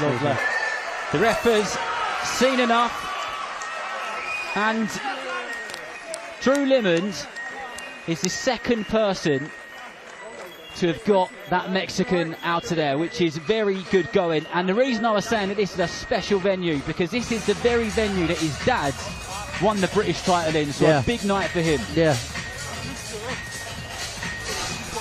Great performance, really, really impressive.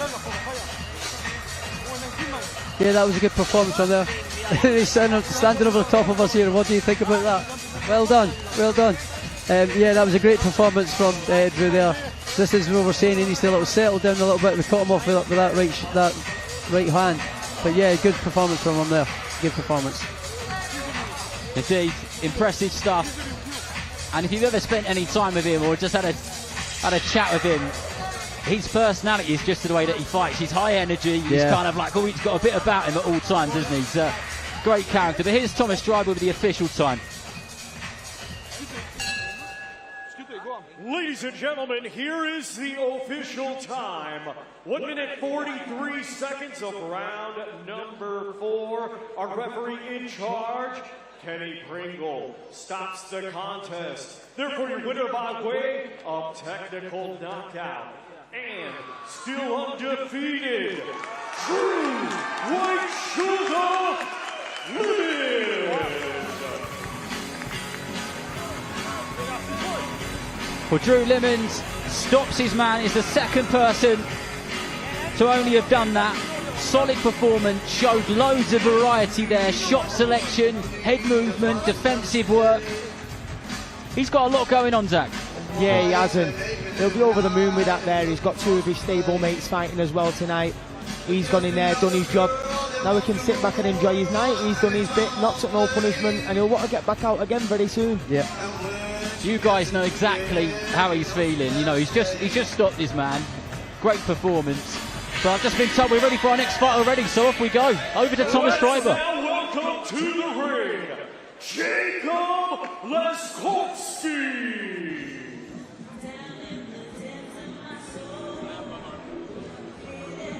Jacob Laskowski on his way to the centre of the Braehead Arena here in Glasgow. He's 30 years old, from Poland, and is a seasoned traveller of the fight game, and he stood toe-to-toe with some very, very tough opponents and refused to fold over and over again.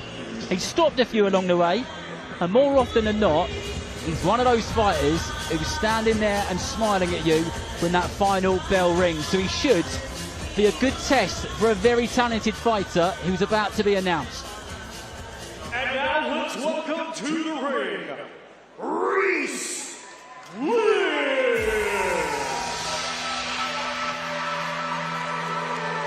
And here comes the exceptionally talented Commonwealth gold medalist and thoroughly likeable Reece Lynch. He made his pro debut early this year, where he planted a beautiful liver shot to his opponent, and he went down like a sack of spuds. He's quick, he's spiteful, and he's got bags of experience from the amateurs.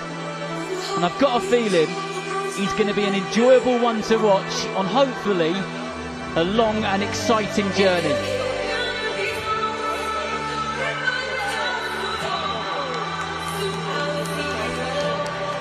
Just lapping it up there, and rightly so. Special moment walk into the ring. Yeah, don't blame him. You've got to enjoy every second you have in your career, and that's what he's doing. It's going to be a special night for him here. Hopefully he can put on a special performance.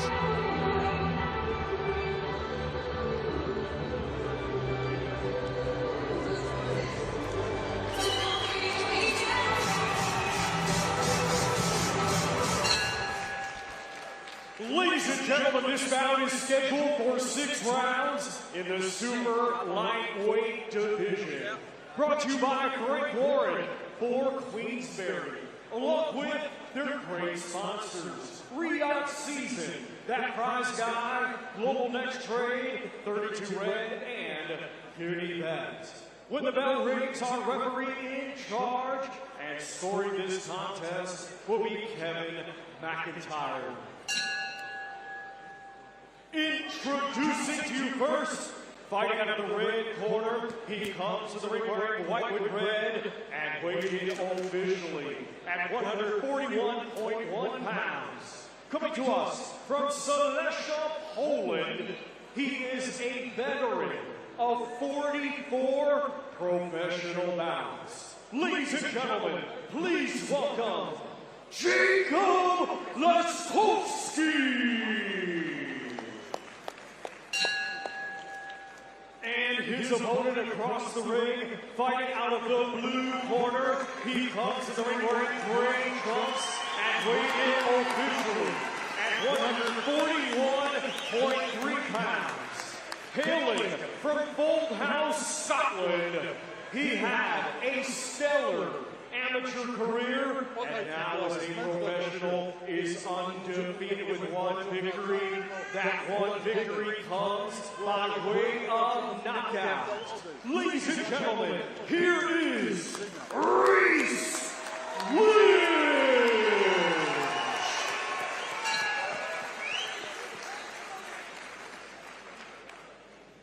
Right lads, what a good clean contest. Obey my commands at all time. Defend yourselves at all time. Touch gloves, let's go to town.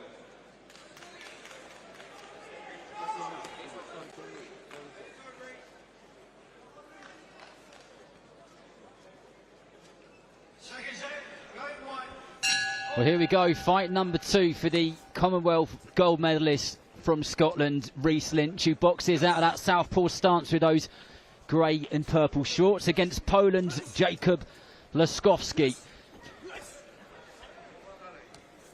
Lynch looking nice and relaxed as he just kind of tries to hold the centre of that ring, circling around. And last time out in his debut, a beautiful body shot, dropped his opponent, and it was the dream start to his pro career. And he's going to be a good one to watch, Josh.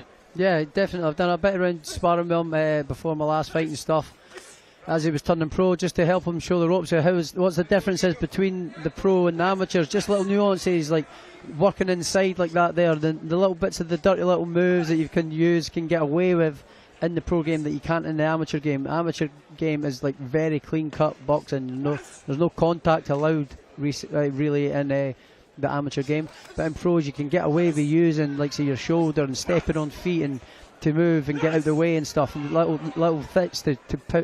tricks to pin your opponent against the ropes with using your weight and stuff like that.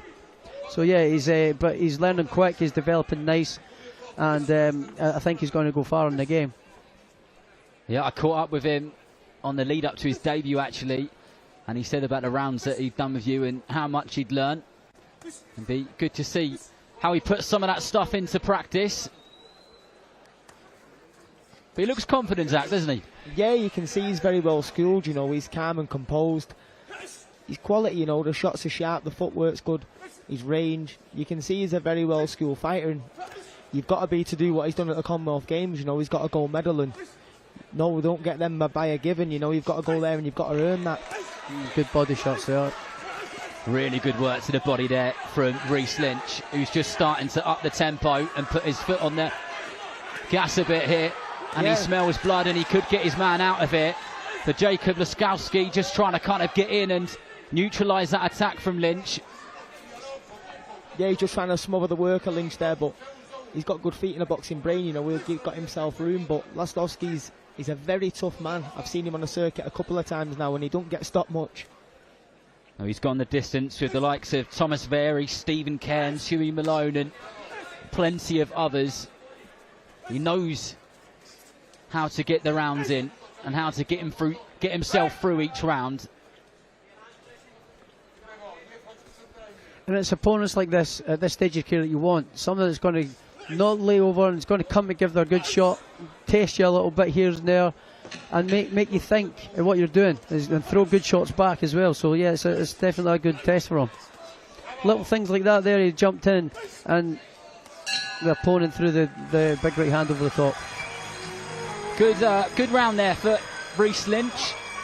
He's trained by his brother Peter, who also looks after the likes of Marcus Sutherland and Big Davey Jameson, who was on the undercard of your last fight, Josh. So he's in a good gym. He's got a good relationship with his coach, obviously with it being his brother. And it's going to be interesting just to see how that journey goes. He actually tried his hand in football, but he said he was awful.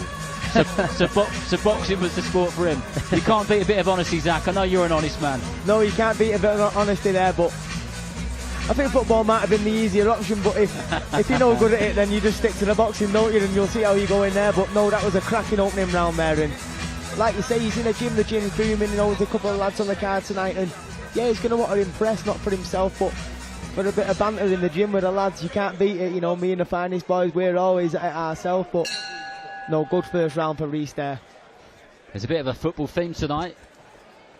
Glackin, who fights later on the main card, he was a promising left back, and I'm sure there's another footballer on this card. Didn't you do a bit of football, Zach? No, I was more of a cross-country man and athletics man myself. Of course you were. That's it. Of course you were. Laskowski throws that right hand over the top, but just misses Lynch. Nice work with the feet there from Lynch, and then just follows it up with a body shot. Yeah, he's not just letting him miss and not reacting to it. He's getting something off that, which is good. Yeah, he seems to have set it down, especially since the last time, as I spoke about, we were doing a little bit of sparring together. He's kind of let go of that amateur style now. We're moving around the ring and every shot's quick and fast. He looks like he's settled down a little bit. Notice he's holding his feet. He's varying up his power of the shots and stuff as well. So yeah, he's developed a lot since the last time I saw him, which is good. Good signs.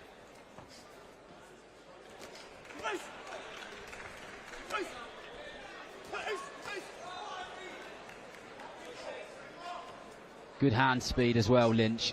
Puts the shots together nicely. And cutting that ring off well as well. Yeah, he is, and like we said before with the Puerto Rican lad, you can see the amateur pedigree. He's aware of what's coming back. Nice shot there off that slip as well. He's really working that body, is Lynch. You think he's trying to slow his man down? Get him to hold his feet? I think he's just throwing shots where he sees the little openings, you know, because he's quite awkward. This opponent he's quite awkward to try and land good clean shots on. He looks like he's quite got wide open, but he's kind of covering all bases with his guard, so it's quite an awkward stance. But they're saying that he's just landed a straight left hand. Nice. Yeah, I think Reece is just reacting to what's there, which is good. It's showing that he's switched on, I suppose.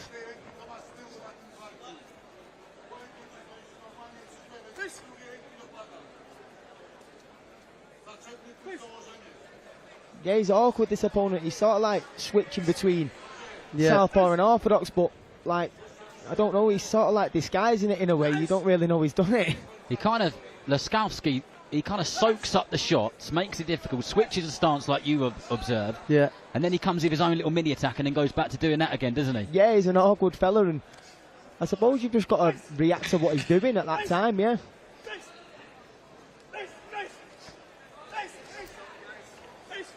He don't mind winging a couple over the top either, so Reese has got to stay switched on. He's got to stay switched on here.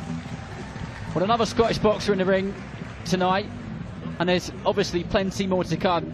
Josh, obviously a question for you, but it's in a great place, isn't it? The boxing in Scotland, really good place. Yeah, boxing's in a great space recently. You know, there's a lot of talent coming through, and having been up here this weekend is great that for once the Scottish lads are getting first dibs on the show, you know, because we don't get off an awful lot up here. You know, every other show is down in England or in Wales, and it's 9 times out of 10 it's down there. You know, we only get the shows up here when there's someone like Nathaniel or myself or someone that's fighting for titles, that the shows come up here. So that's when the lads up here and girls come up here, and that's when they can get the chance to showcase their skills, which is great. So it's great that Nathaniel's doing that now and leading the way for the Scottish talent to come through, so it gives them the chance to showcase on stages like this. Absolutely. I know Frank Boren and the whole Queensbury team are keen to keep boxing or putting on events in Scotland. The fighters are definitely there, the crowds are there, it's always a great atmosphere, so long may it continue.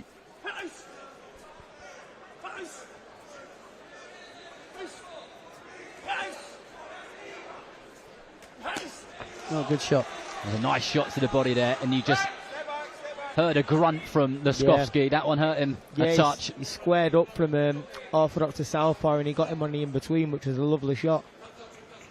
Which goes back to what you guys are just saying, is he's throwing what he can see, isn't he? He's where those gaps are. Yeah, he's aware, he's reacting, isn't he, to what he can get. And with an opponent like this, I think you've just got to take what you can when you can.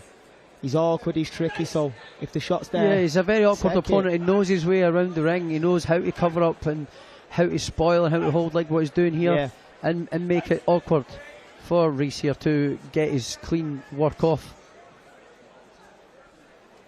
But Reese is doing a good job here. He keeping calm and not getting annoyed and just working when he can get the chance to, when he gets a little bit of space. So yeah, he's doing a good job here. He's keeping his distance as well, which is enabling him to get his shots off. And like you said before, Josh, you know, the tricks of the pro trade, using your forearm a little bit and bumping him off, he's keeping him off a little bit and been able to get a little bit of room for the shot, which is good. How do you prepare for a fighter like Jacob Laskovsky? It's not easy, is it? Because the people you're in the boxing gym with, you know, are tidy boxers who've been taught in a particular way, aren't they? How do you prepare for a man like that, or can't you? Well, I'm not sure how long he's known he's going to be boxing, this guy, so again, it's maybe down to Reese to then maybe go to other gyms, go down to south and just try and just box anyone that's around his weight, and you'll find different kinds of styles and ways of fighting coming at you. So it's down to kind of you just to walk and travel around the country and find different styles of sparring and just get any you can, really, anyone that's round about your size and weight roughly, and just spar with anyone, and you see all these different styles and you end up developing then. Yeah, I heard you say something of a similar fashion to Nathaniel Collins about kind of getting out there and travelling and the good it does you. Yeah, and the reason I'm saying that is just through my own experience. You know, I was in Scotland a lot of the time, but when I turned pro, I decided to get out of Scotland and move down to London and go to America and do this for sparring and go over different places to sparring. But in London alone, the numbers are so vast. The boxers are there, they come to the gym, and you're boxing and sparring with guys that you've never seen before, and you get that because the numbers are so many, you see so many different types of styles of boxing, so it helps you develop your array of ranges and styles that you see. Yeah, it's good advice, very good advice. I'm going to make you Coach Zach. What are you saying to Reese Lynch in that corner? I'd just like to see more of the same, you know. He's boxing well, he's reacting to what he's seen, as we've said, but yeah, the opponent here, he's awkward, you know. He's not showing too many openings, but the body shot seems to be the telling shot in the fight, you know. He's finding the gaps and he's landing them clean, and yeah, just say throw a couple more body shots, get them going down, work a little bit more off the jab maybe as well, see what you get off that. Laskovski's very good at kind of just tying you up and stopping you from working. Yeah. How do you stop him from doing that? It's quite hard to sort of say, because it's just not rush his work. He seems to be rushing a little bit when he gets in close. He's quick to get these little shots off. Maybe just slow it down a little bit more, and put more meaty punches in and see the shots over the top, feint it one way and go the other way, but slow it down a little bit and vary the power up. Well, let's see if he can put some of that into action.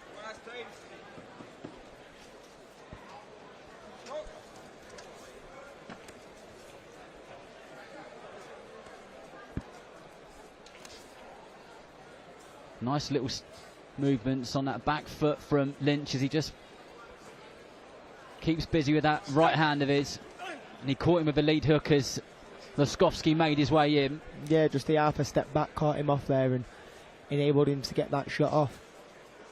Yeah, the little steps back are good to keep in that range. Yeah, he's doing good. He's doing good with that front foot. Yeah, and stepping, keeping that little step in. That's good work.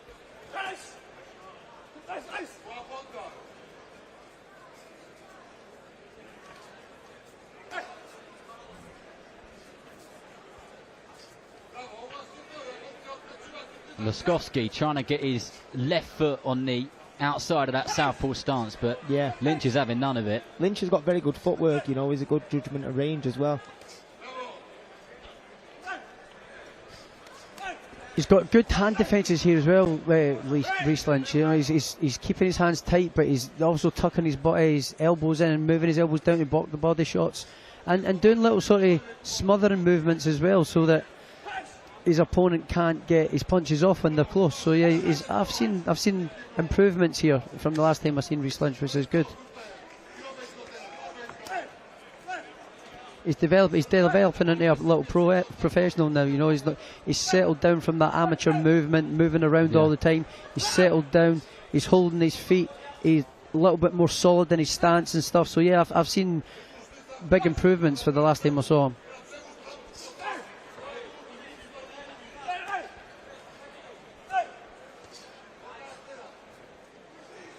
You can see Lynch just trying to get Laskovski off there. That's a bit of a trick in his own, isn't it? Down, using the shoulder to try and shove him off, which is good, yeah.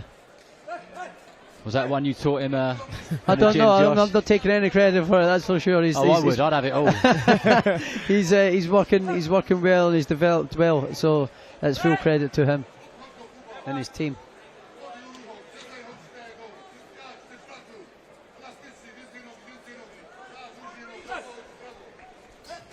No, good little shot there off the slip. Yeah, Laskovski's trying to make it a little bit scruffy now, you know, he's leaning in. Trying to get a grab here and there, working a shot. What I like about the way that Lynch does some of those things, just the way that kind of he changed the angle then before he threw the body shot. He makes it look easy, and it's not easy, is it? Nice. No, it's not, it's hard, especially, you know, when you're under pressure under the big bright lights, but no, he's moved, lovely shot there, he's moving off to the angle. If he can get that shot off, that'd be great. He's enjoying himself. He is, absolutely enjoying himself. Turn the head then away from the shot, it's good work. For another good round, but a very good main event later on when this man's in action. I was like, what's going to happen to my boxing? Like, what's going to happen? He's like, I don't care about your boxing. You shouldn't care about your boxing either now. Like, your bowl's going to explode. You cannot convince somebody their life's worth living if they don't believe it. It was just a lot of emotion for me, because from possibly never boxing that style of one, it's just undeniable. Like, I've got this thing where I won't be denied, so it's like... You did call out Nick Ball after that last fight. I just think I would be able to box him and also keep the pace. Behind the grind. Start grind. Well, Nathaniel Collins is the headliner tonight. What a moment for him. A former opponent of yours, Zach, and you've been doing a bit of sparring with him as well. Yeah, we have with him. After we've boxed, we've sparred on numerous occasions. You know, we come down for the Lee McGregor fight, done a bit of sparring for that, done a bit of sparring in the past couple of weeks in preparation for this one. And yeah, he's looking sharp, he's looking well in the gym. He looked excellent on the scales, and I think he'll go in there and do a good job tonight. And let's hope he does. Jacob Laskovski just came out and had that quick realisation, which he didn't have his mouth guard in. And the action continues.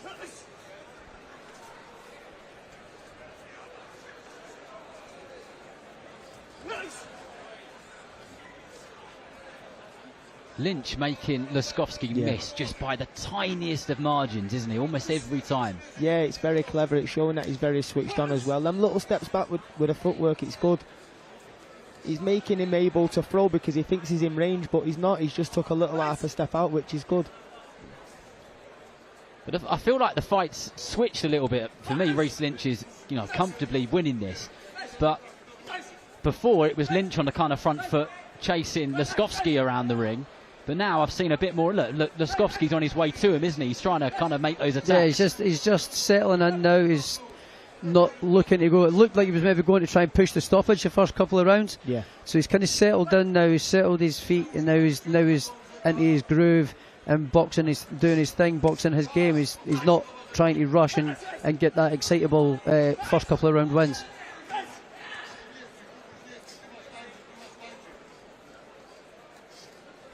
That was good head movement there. He was holding his feet, moving and changing the shape and the angles. That was nice. Yeah, he's come here. He's throwing back low. This Laskowski, he's trying to push the fight himself, but Reece he's comfortable. He can see the shots coming. He knows what he wants to do, and you don't know what the corner's telling him. If we're working on the stuff what they've worked on in the gym and putting it into practice on fight night, which is what you should be doing at this stage in your career. We were speaking earlier on when the Puerto Rican fighter was in action, and I asked the question about kind of, what do you learn against a Mexican fighter like Vera? And Josh, you said, you won't learn bundles, but in this case, Reece Lynch should be learning loads from a fight like this because he's such a difficult customer, isn't he? Absolutely, it's difficult, and he's changing his stance, and then he's throwing ones over the top when you don't expect it. He's looking at the floor and he's winging them over the top, and Reece is having to be switched on and be kept so he doesn't get caught with them shots over the top, because they're dangerous shots to get caught with. So although he's so much better than his opponent, but the opponent has been kind of crude and crude on the inside and just throwing ungamely shots. So he'll be learning a lot here. He's already sort of started varying up the power and speed of his shots, which is good, so to save some of his energy and settle him down before he starts making more meaningful punches. Well, another very good round for Reece Lynch, and high praise from Josh Taylor and Zach Miller. Zach, earlier on we were speaking about Reece Lynch being trained by his brother and having a great gym. I know you love the gym that you train in, and kind of, I guess the question is how important is that? I think it's massively important, as they say in active fighters, a dangerous fighter, that's what they say, and it is, if you're happy in the gym, you're happy with your coach and the boys in the gym, and you're having a laugh, but you're getting the hard work done, and I think it makes it that little bit easy. You're in camp, sometimes you're in camp together, but if you're not in camp, the lads are in the gym, they're still pushing you through it, and as you said with Reece, lads are on the show with him, they've gone through camp together, and they're here tonight to perform together, which is great. And like I say, I couldn't imagine being in a gym without the boys that I'm with now, Jack Rafferty, Liam Taylor, Tom Rafferty. It's great, and the atmosphere helps you through the camps. It's important stuff, and plenty more to come, as you would have just seen on your screens. I'm also really looking forward to seeing the Hutch train back in action. I saw him in the Fight Hotel earlier on, Woody Hutchinson. He is a character and a half, isn't he? What a great bloke. Yeah, he's a great character. He's funny, man. He comes out with some crackers. Comes out with some great lines. He's a funny guy, that's for sure. No, he is, and that's a fantastic fight later on in the card, with him and Mark Jeffers. It is. It's kind of gone under the radar a little bit. It has, massively, yeah. Fair play to Jeffers as well, coming up a weight division, didn't have a great performance the last time out, and that's a tough fight. I think that'll be a really, really solid one. But here we are in the sixth round of this one, the final round. Reece Lynch not necessarily put a foot wrong, and a tricky customer if you've just switched on, but he's done plenty well. He said he wanted to impress tonight. He said he wanted to make a statement. He certainly made a statement in his professional debut, and there won't be anyone who's shaking their head because he didn't get Jacob Laskowski out of there if he doesn't, because he's done plenty right. Yeah, he has. He's shown his skills. but he should just slow them shots down a little bit. He's rushing there, his work there a little bit there. He had them pinned in the ropes, and he rushed his work and got a little bit too close. Like, he's got them big long levers. Maybe use a little bit of mid-range stuff and then whip in the body shots or whip the hooks round the side at the mid-range, where he will still have that leverage on his shots because he's so long as well. So yeah, he's just rushing a little bit there at times, but it has been a good performance for him, and he'll be happy with this performance for sure. Yeah, definitely. He's not took much punishment either. He's got the 6th round under his belt, and he's done it at a good pace. You know, the opponent's pushed him back at times. He's tried different things, and lovely body shot underneath. He's boxed well tonight.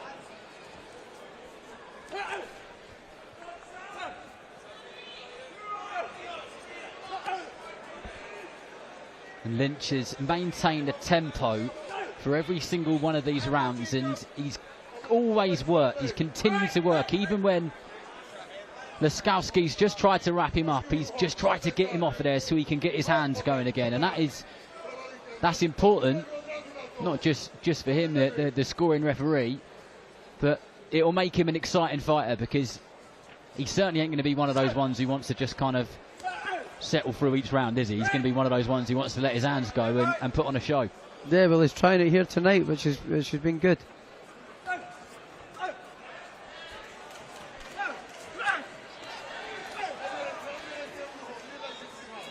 Yeah, a couple of nice angles there. It looked good and he made it look easy. Lazowski's done a great job here, just wrestling with him, isn't he? Get it, he said. And it's hard to look good against people like that, but they're just coming to try and kind of half survive and spoil and just get through the fight. You know, like, they know he's not going to win it, but he doesn't want to get stopped. So he's looking just to survive and spoil and hold and sort of be awkward, and that's what he did. And it's hard to look good against someone that's just in there trying to do that. So yeah, he's done a good job there, and he was very patient there too. He did, and if that's the first time you've seen Jacob Laskowski, Zach said it on this ring walk, that you've seen him a few times in that away corner, and he's a seriously tricky and tough customer. So looking good against him, and there were plenty of moments where Reece Lynch looked good in that. He needs a lot of credit for it, But Thomas Tribo is posed and ready with the scorecard in his hand. So we'll head over to him now. Ladies and gentlemen, after 6 rounds of boxing, our referee in charge, Kevin McIntyre, scores the contest 60-54 for your winner, Reece Lynch.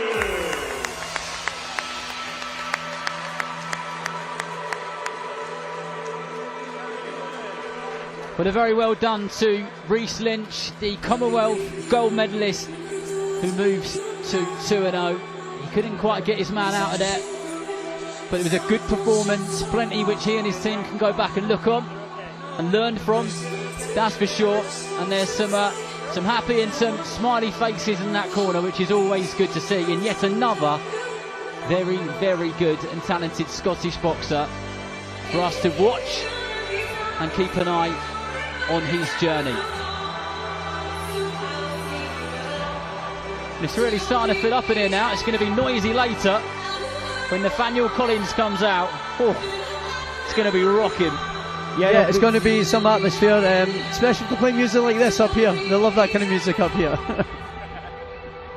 Have you boxed here before, Josh? Yeah, I boxed here, I think it was 2017 against O'Hara Davis. Yeah, this is where I boxed here. Yeah, Braehead Arena, yeah. What a night that was for you. It was a lovely night for me, yeah. Especially with the build-up on that one. Yeah, the build-up, the bad blood, which it was, you know, we both didn't really like each other.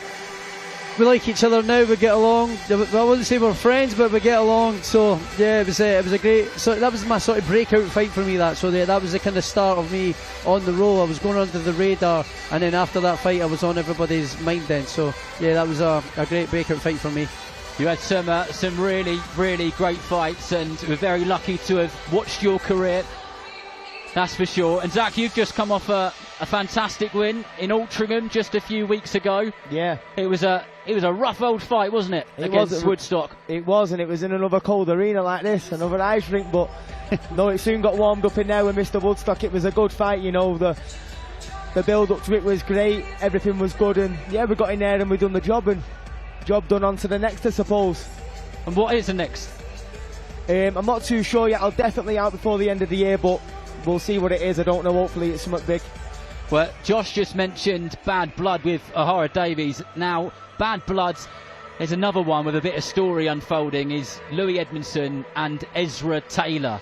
So those two are going to fight very soon, and they do not like each other one bit, do they? No. Have you been following that story? I seen the Locked In. I watched the episode of that, and Dev was talking about it yesterday, and Josh and Louis calling him a sausage and whatever else going on. But no, yeah, there's a bit of blood there, and it's a good fight because they're both good fighters, and you know, with a bit of blood between them, it's going to be an exciting fight. Yeah. What starts that? Like, you know, Josh, you had that with O'Hara Davies, with Jack Catchell. What is it which causes that to happen? I don't know. I mean, just turns to me, my mentality, I was just always ready to fight with people, you know, I was always ready to go. That's why I ended up getting called Hank at the time, you know, but it just kind of depends on how they interact with you on these little press conferences and stuff like that. You know, I was always generally just kind of friendly and like respectful, but when someone presses your buttons just the wrong way, it makes that little bit more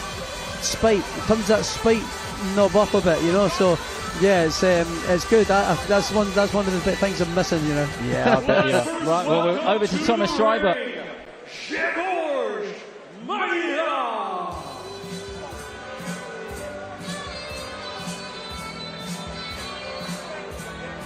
Well, here comes a man who's been on a bit of a tour in the away corner since turning over as a pro. From Canada to Germany to Finland to here in Scotland. He's only 4 fights in. He's not been stopped yet. We'll find out a lot more about him when that opening bell goes.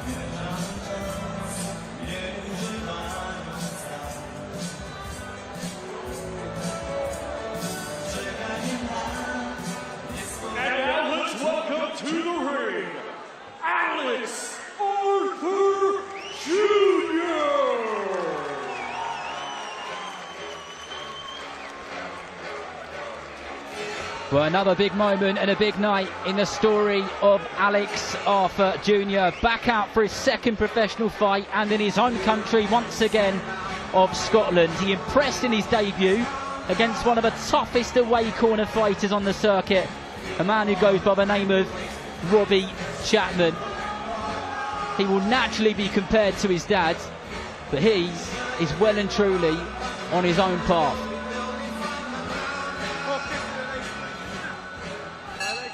Ladies and gentlemen, this bout is scheduled for 4 rounds in the light heavyweight division. Brought to you by Frank Ward for Queensberry, along with their great sponsors, Riyadh Season, That Prize Guy, Global Next Trade, 32 Red, and Goody Pets. When the bell rings, our referee in charge and scoring the contest will be Kenny Pringle. Introducing to you first, fighting out of the red corner, he comes to the ring wearing black, orange, and white, and weighing in officially at 170.7 pounds. Coming to us from Krakow, Poland, he brings a professional record consisting of 1 win, 2 defeats, 1 draw. That 1 win comes by way of knockout. Ladies and gentlemen, please welcome Grzegorz Martyna. And his opponent across the ring, fighting out the blue corner. He comes to the ring wearing white, brown, and gold, and weighing in officially at 171.1 pounds. Hailing from Edinburgh, Scotland, he is undefeated with 1 victory.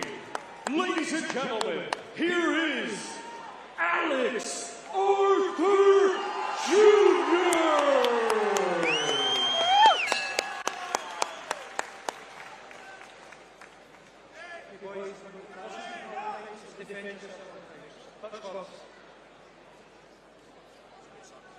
You know what they didn't mean.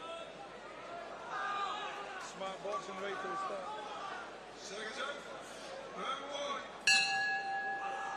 Well, here we go. Bout number 2 in the professional career of Alex Arthur Jr., who boxes out of that southpaw stance with those white, gold and brown shorts. This time with his father, Alex Arthur Sr. in the corner. And he's got a man in front of him, Marila of Poland, who is having a go early doors. Yeah, he came out the traps there and tried to set about Alex Arthur Jr. early on to put some manners on him by the looks of it. But he's nice and calm, Alex Jr. here. He's kept his poise, kept his cool.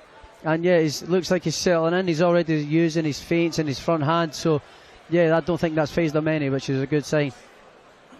But speaking to... Good left hand. Oh, he's hot him there. Good Great work left there hand from Arthur. Right on cue. I was about to say, I was speaking to Alex Arthur Jr. about kind of fighting these away corner fighters, and he said, my dad was so good at breaking down these types of guys, and I'll be doing exactly the same. And here we have it. This is a really solid opening round for Arthur Jr., who's still calm but is putting the pressure on Zach. Yeah, he is, and you know, his dad will have talked him through things and stuff, and what experience it is to have a father like that in your corner, you know, talking you through how to do things and teaching you the art of boxing as well, shall I say. And yeah, he's coming here and he's having a top first round. He's actually shown a little bit of maturity here as well, because he had him hurt there a minute ago. He tried to jump on him a little bit. He never got the shot off, and now he's settled back down, and settled back to his jab. So that's shown a lot of maturity. And he's just caught him with a left hand there as well, yeah. I think he's hurt him with that. He's gone right on the back foot after that shot landed. He's hurt him a couple of times, actually, hasn't he? Yeah. Trying to tie him up. Yeah, this has been a great start from him. And the referee having a word with Marty Lara about something. Good pressure here from Arthur Jr. Good body work there. Yeah, he's not just going head hunting, you know, and always hurt him to the head, but he's just still going down to the body as well.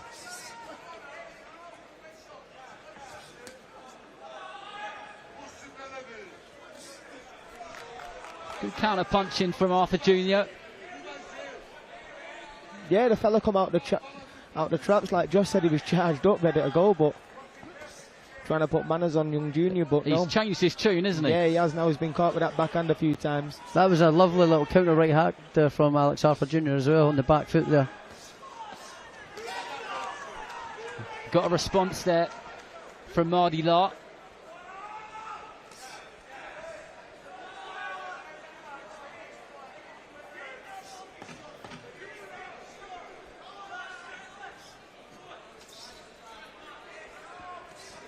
Good stab to the body with that southpaw jab. That was a nice jab. But you know what? That was solid, because he's having a dance here. He's having a dance. He's enjoying himself. he was patient, but still had enough urgency about his work, didn't he? Yeah, he showed a lot. He showed a lot of work of a season pro there. In fact, he hurt his opponent a couple of times, but he didn't jump on him to try and finish him and waste any energy. So that was a good, clever first round. You know, I'm impressed by that round by Alex there. So last time out, Alex Arthur Sr. couldn't be actually in the ring. Adam Booth was doing the corner work for Arthur Jr.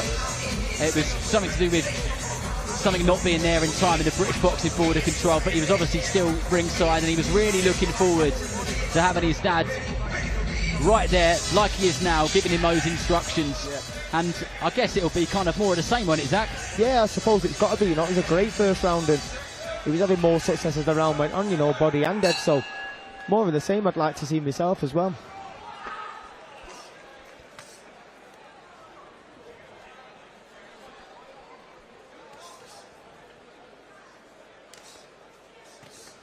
Good left hand down. I tell you what, from his debut to this, it's only been a few months, and he looks like he's progressed a lot, like in a really big way. Yeah, he's shown a lot of patience here. You know, it's quite impressive. You know, but being in his second pro fight on a big show, on a TV show, he'll be keen to put on a great performance, and I'm sure he's dreamt about having that knockout real finish and stuff like that. But he's shown real good patience here, and actually, looks like a season pro. So he's looking solid here. He's having a good first couple of rounds. And some of you might have heard this story before, but after Alex Arthur Sr. had won one of his fights and young Alex Arthur Jr. was with him, they said about Junior, whether he would ever become a fighter, and Senior said no. Yeah. But if he did, it would be under Frank Warren. And here we are, fight number 2. We love a story. We do, and that's a quality one there. You know, you can't think of a better start to your pro career, and he looks like a seasoned pro here. He's boxing very well, nothing's rushed, everything's settled. He's having a very good performance. He's trained like a professional his whole life. He's trained from a very young age with his dad, you know, while his dad was still sort of boxing himself. So he's been round it all of his life. He's trained like a pro of his life. So this is why he kind of looks like a seasoned pro. So yeah, this is a great first couple of rounds from him. And he had good amateur experience as well. He went over to Europe and boxed in tournaments, representing Scotland as well, so he's had good experience. Yeah, he has. He won 5 national titles. Won titles both as a junior and as a senior, and obviously that's given him the good foundations, solid foundations, and he can build on those now with a team around him.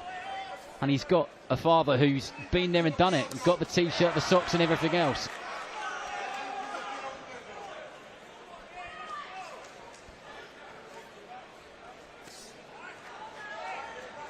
He's boxing really well here. Nothing seems to be even phasing him, you know. He's just laser focused. You can see that. Quality jab. Got fast hands for a big kid as well.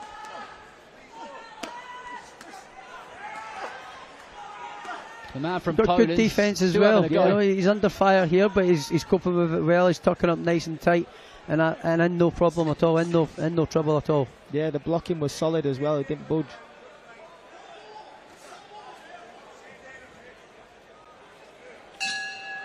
Good round from him there. Very good round. Done plenty well.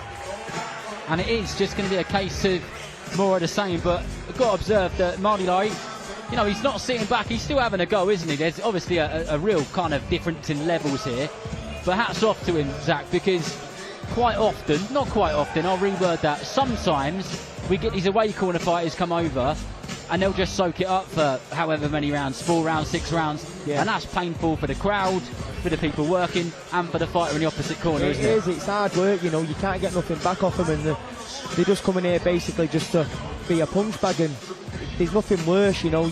You're hitting them with everything but the kitchen sink, but they're just ready for everything, you know. They're just going on the back foot, they're not giving you anything back, and there's nothing worse than that. No, but he's having a go.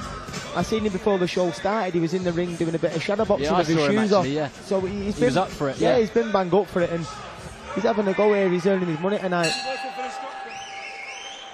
He is. He comes from a tough gym in Poland, and they've got some really good, solid fighters, and got quite a distinctive kind of team top which they wear when they go about. Whenever I see that top, it kind of makes me think about it must be a tough gym, because their fighters always have a go.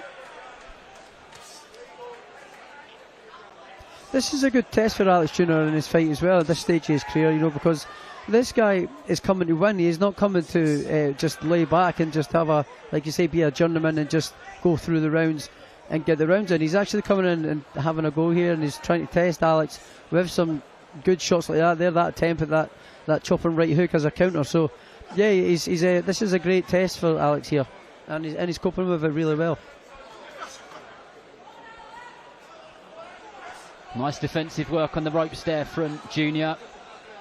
Trying to use his head and his body to not get caught, and then straight back to the centre of that ring where he holds on to it. Yeah, the fellow there is coming forward very awkward. He's switching stance as he's moving forward. If he can catch him in between when he's square, that'd be nice. That'd be the one. Yep. Good jab again. And back down to the body. It's good work with the front hand.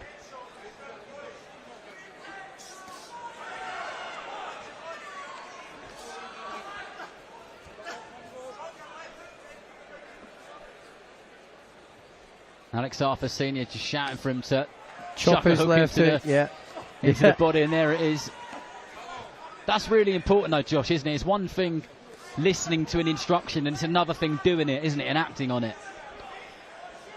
Yeah, sometimes it does present it though, and sometimes you just have to wait and be patient and look for it. So yeah, but instructions from the corner is definitely important when you hear that being shouted.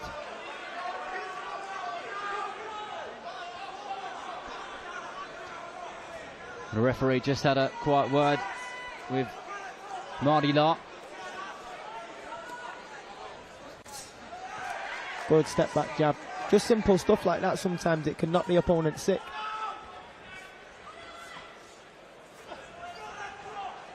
Do you know, earlier on today I went to Celtic Park, the football stadium, went for a tour, and it's just reminded me of something. In the dressing room it says world-class basics. Yeah. And Arthur Jr. does those basics so well, doesn't he? Yeah. Got to get the fundamentals properly right. If you've got the good fundamentals, then you can go very, very far with the good fundamentals. If you do the basics right, then you can go very far. Yeah, you're right. It's the easy stuff sometimes that works the best, you know, keeping your shape. Just basic boxing. And that's what he's shown here tonight up to the first 3 rounds. And a little shake of the head there from the opponent, as if to say he's kind of struggling a little bit here. Well, this is what's to come. John Joe Carrigan, an amateur star, making his pro debut. Hutchinson versus Jeffers. That one has definitely gone under the radar. That is going to be an absolute cracker. I've got a good feeling about that. Glackin versus O'Doherty, and then we've got Brown versus Keane, and then it is the big one. Nathaniel Collins versus Cristobel Lorente for the European featherweight title, and it is an eliminator for the WBC Championship of the World, where Scotland eventually could have another world champion on their hands. But he's got to come through, the man from Spain, and we look forward to it, and all of that is to come live on DAZN after these prelim shows.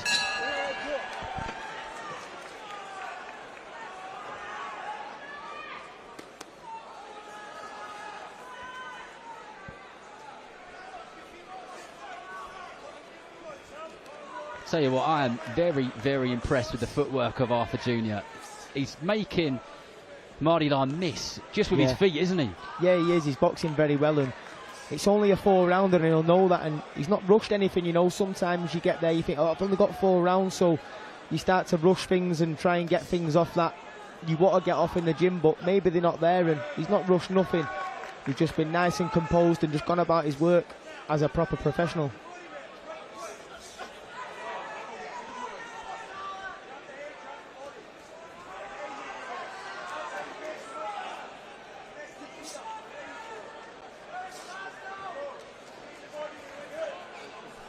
And 4th round, and Mardila still having those little pockets of attacks. He's definitely been slowed down a bit, and I think that's the good work which has been done with the straight shots and that jab of Arthur Jr. He's still trying to have a go, so this is quite good experience for Alex Jr. here. He boxed at a good level as an amateur, going around the country with Team Scotland and going to tournaments and things. So we have seen this before, but this is still a good learning experience for him.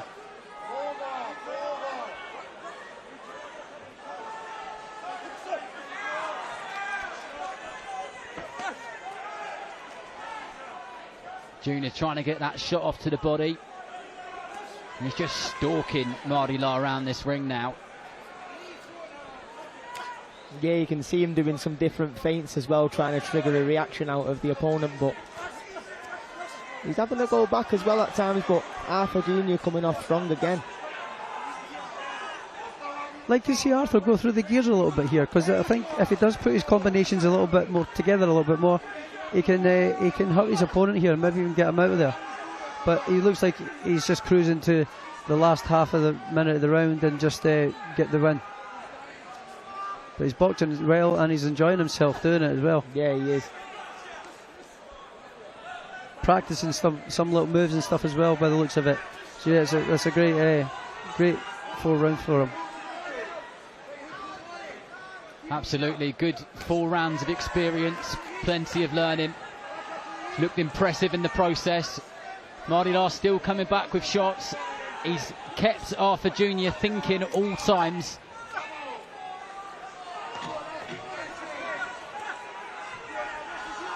But then when Arthur Jr. wants to get back to his basics, he gets on that jab and puts him right back in his place again.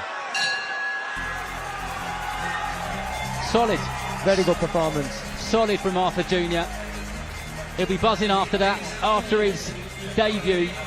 We interviewed him on Queensbury with his dad, and he was absolutely on top of the world. You know what? Well, you guys must remember what your debuts are like. You know, it's special, isn't it? Yeah, it's amazing. As you say, it's the start of your journey. You know, you're embarking on that journey to become world champion. You know, so your debut is the most important fight of your life, really, because you're like, if this goes wrong, I'm going anywhere. So he had that, and now he's on his way, well on his way, and he actually looked really good there. He looked like a seasoned pro, moving well and going through the combinations well. Well, Thomas Schreiber has the scorecard, so we'll head over to him now. Ladies and gentlemen, after 4 rounds of boxing, our referee in charge, Kenny Pringle, scores the contest 40-36 for your winner, Alex Jr. But a very well done to Alex Arthur Jr. and a nice pump of noise when he got the decision there. He's well supported. He absolutely loves the game, and like Josh has said, he's lived the life. He's really lived the life, and that, I believe, will show as his story goes on and continues. Well, there'll be a little rest and a debrief on Monday, I guess. Yeah, it was a good performance. His dad and his team should be very happy with that. But like you say, he'll be back in the gym on Monday, that boy. He'll want to get out again very, very soon. Yeah. And hopefully more shows in Scotland. We're up for that, aren't we, Josh? Yeah, absolutely. You know, as I say, hopefully all the lads tonight do well and the shows keep coming back. That is absolutely what we want. And there is so much boxing to look forward to, not just tonight. 1st of November, we're in your hometown, Zach. Yeah, Manchester, Boatsi, Parker, great undercards. Cracking show. But you're not on it. I know. Don't know what's going wrong. It might not be as loud in there that night, but no, it's a cracking card, and yeah, it's going to be one to watch. There's some great fights on it, some good Manchester talent, and like you say, the main event's a cracker.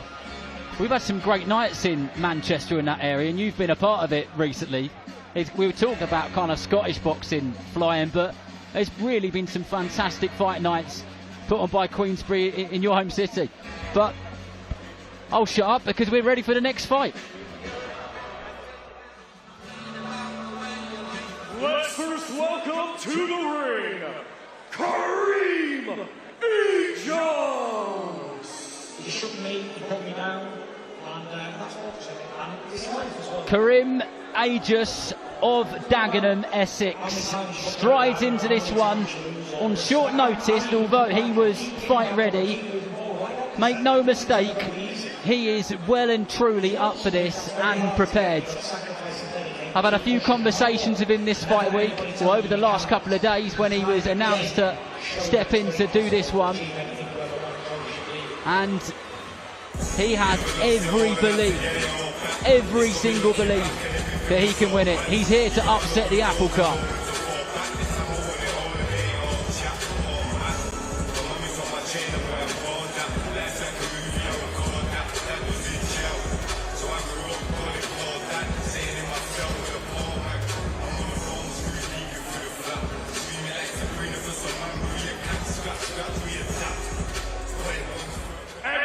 Welcome to the ring, Marcus Sutherland.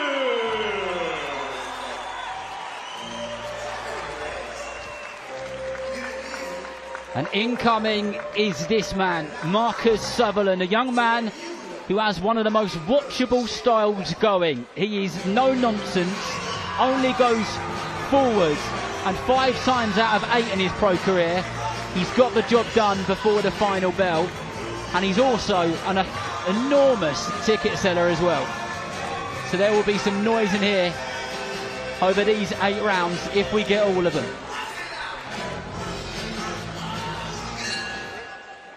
Ladies and gentlemen, this bout is scheduled for 8 rounds, and it will be for the vacant Commonwealth Silver Youth Super Bantamweight Championship. Brought to you by Frank Warren for Queensberry, along with their great sponsors, Riyadh Season, That Prize Guy, Global Next Trade, 32 Red, and Unibet. It is sanctioned by the British Boxing Board of Control, steward in charge John Swanson, along with the Commonwealth Boxing Council. Our referee in charge and scoring the contest will be Kevin McIntyre. Introducing to you first, fighting out of the red corner, he comes to the ring wearing white with black and weighed in officially at 120.7 pounds. Coming to us from Dagenham, England, he is undefeated with 5 wins and 2 draws. Ladies and gentlemen, please welcome Kareem Ijaz. And his opponent across the ring in this championship contest, fighting out of the blue corner. He comes to the ring wearing gray, black, and orange, and weighed in officially at 121.8 pounds. Hailing from Shotts, Scotland, he is undefeated with 8 wins. 5 of his 8 wins come by way of knockout. Ladies and gentlemen, here is the current WBC Youth Intercontinental Super Bantamweight Champion, Marcus Sutherland.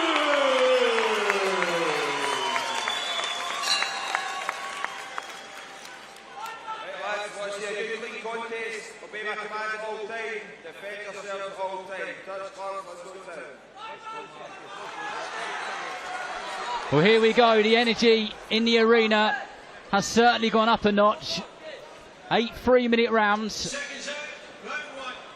in the Super Bantamweight division. The last time we saw Marcus Sutherland, who's boxing in those grey and black shorts, was on the undercard of Josh Taylor's last fight, where he fought a guy called Dylan Nixon, who was absolutely huge, and he knocked him out.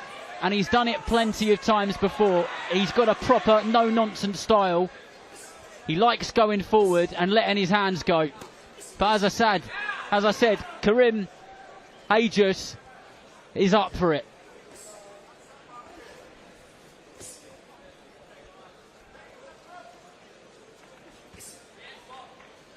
Yeah, they've got straight to business here. Usually in the first round they'll have a good look, but no, they're getting right to work straight away.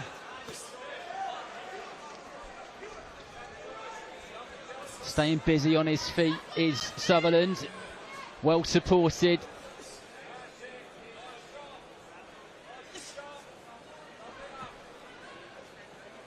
He's taking his time a little bit more than what we've seen him, or how we've seen him fight previously.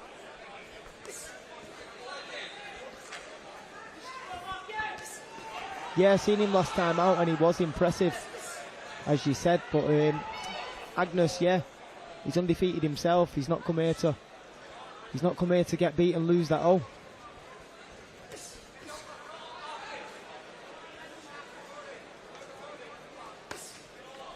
Nice jab upstairs and then sunk that right hand into the body, did Sutherland. Yeah, solid and then on left the other side as well, there on the left hook, nice. They've got straight down to business, these two lads here. They've not really done much feeling out. They've kind of started on, it's kind of been a high level. Right hand now by Sutherland. He caught Ijaz on the right side of his temple, and he now finds himself in the corner, and a barrage of punches are coming in, and the referee needs to see something coming back. That's a lot. And that is all he wants to see. And yet again, Marcus Sutherland wins by stoppage in an opening round. And yet another exciting Scottish prospect to look forward to in boxing. Yeah, it was a cracking right hand what started that stoppage off. You know, there was an exchange of shots. Sutherland landed the right hand and that was it. Impressed, Josh? Yeah, impressed, very impressed. You know, I thought they were going to eased their way into that fight there, but they kind of got straight to it, got straight to business. So yeah, it was a great shot. Obviously hit him on the top of the head with that shot, and then that was the end of it. But yeah, that was a great finish. Like you said, like with all the fights we've seen tonight so far, there is always a lot of feeling out. You know, there's kind of gauging the distance. These two just kind of planted their feet and just started letting shots go, didn't they, Zach? Yeah, they did. Two undefeated fighters again, though. You know, 8-rounder. They're gonna want in there and put a stamp on the division, I suppose. You know, at this stage in their career, and they've gone in there, got straight to business. And he got hit with that right hand, and that was the end of it, you know. It was a shame, but it looked like it was going to warm up into be a cracking fight, but Sutherland had other ideas. He certainly did, and fair play to Kuranagis, who obviously didn't know he was going to be fighting Marcus Sutherland until very short notice, got in there and really had a go. He was well and truly up for it, but Marcus Sutherland comes out victorious in this one with a first round stoppage. That is a good statement to make, especially with Frank Warren watching. The super bantamweight division, especially domestically, will have their eyes wide open. But here's Thomas Schreiber with the official time. Ladies and gentlemen, here is the official time. 1 minute 58 seconds of round number 1. Our referee in charge, Kevin McIntyre, stops the contest. Therefore, winner by way of technical knockout, still undefeated, and now the Commonwealth Silver Youth Super Bantamweight Champion, Marcus Sutherland.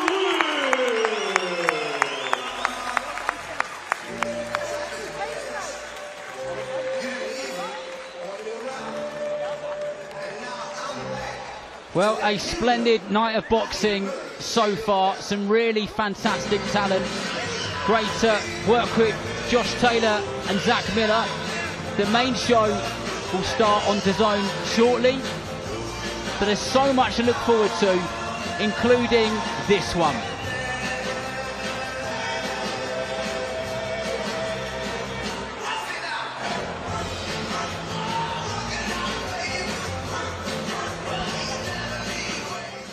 I am the avoided fighter in the heavyweight picture, and I back myself against any fighter out there.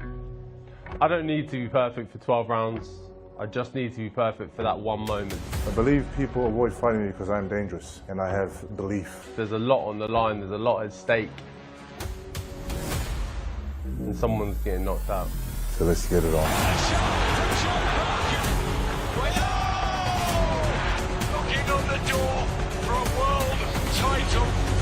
Incredible stuff. And it just takes one shot. This is all or nothing. Well, we look forward to that one very much. Thanks so much for your company so far. A real great night of boxing has already been, and so much to come. So make sure you flick over to DAZN to watch an unbelievable main card. Good evening to you. I was like, what's going to happen to my boxing? Like, what's going to happen? He's like, I don't care about your boxing. You shouldn't care about your boxing either. Then now, like, your bowel's going to explode. You cannot convince somebody their life's worth living if they don't believe it. It was just a lot of emotion for me, because from possibly never boxing that style of one, it's just undeniable. Like, I've got this thing where I won't be denied, so it's like... You did call out Nick Ball after that last fight. I just think I would be able to box him and also keep the pace. Behind the grind. Start grind.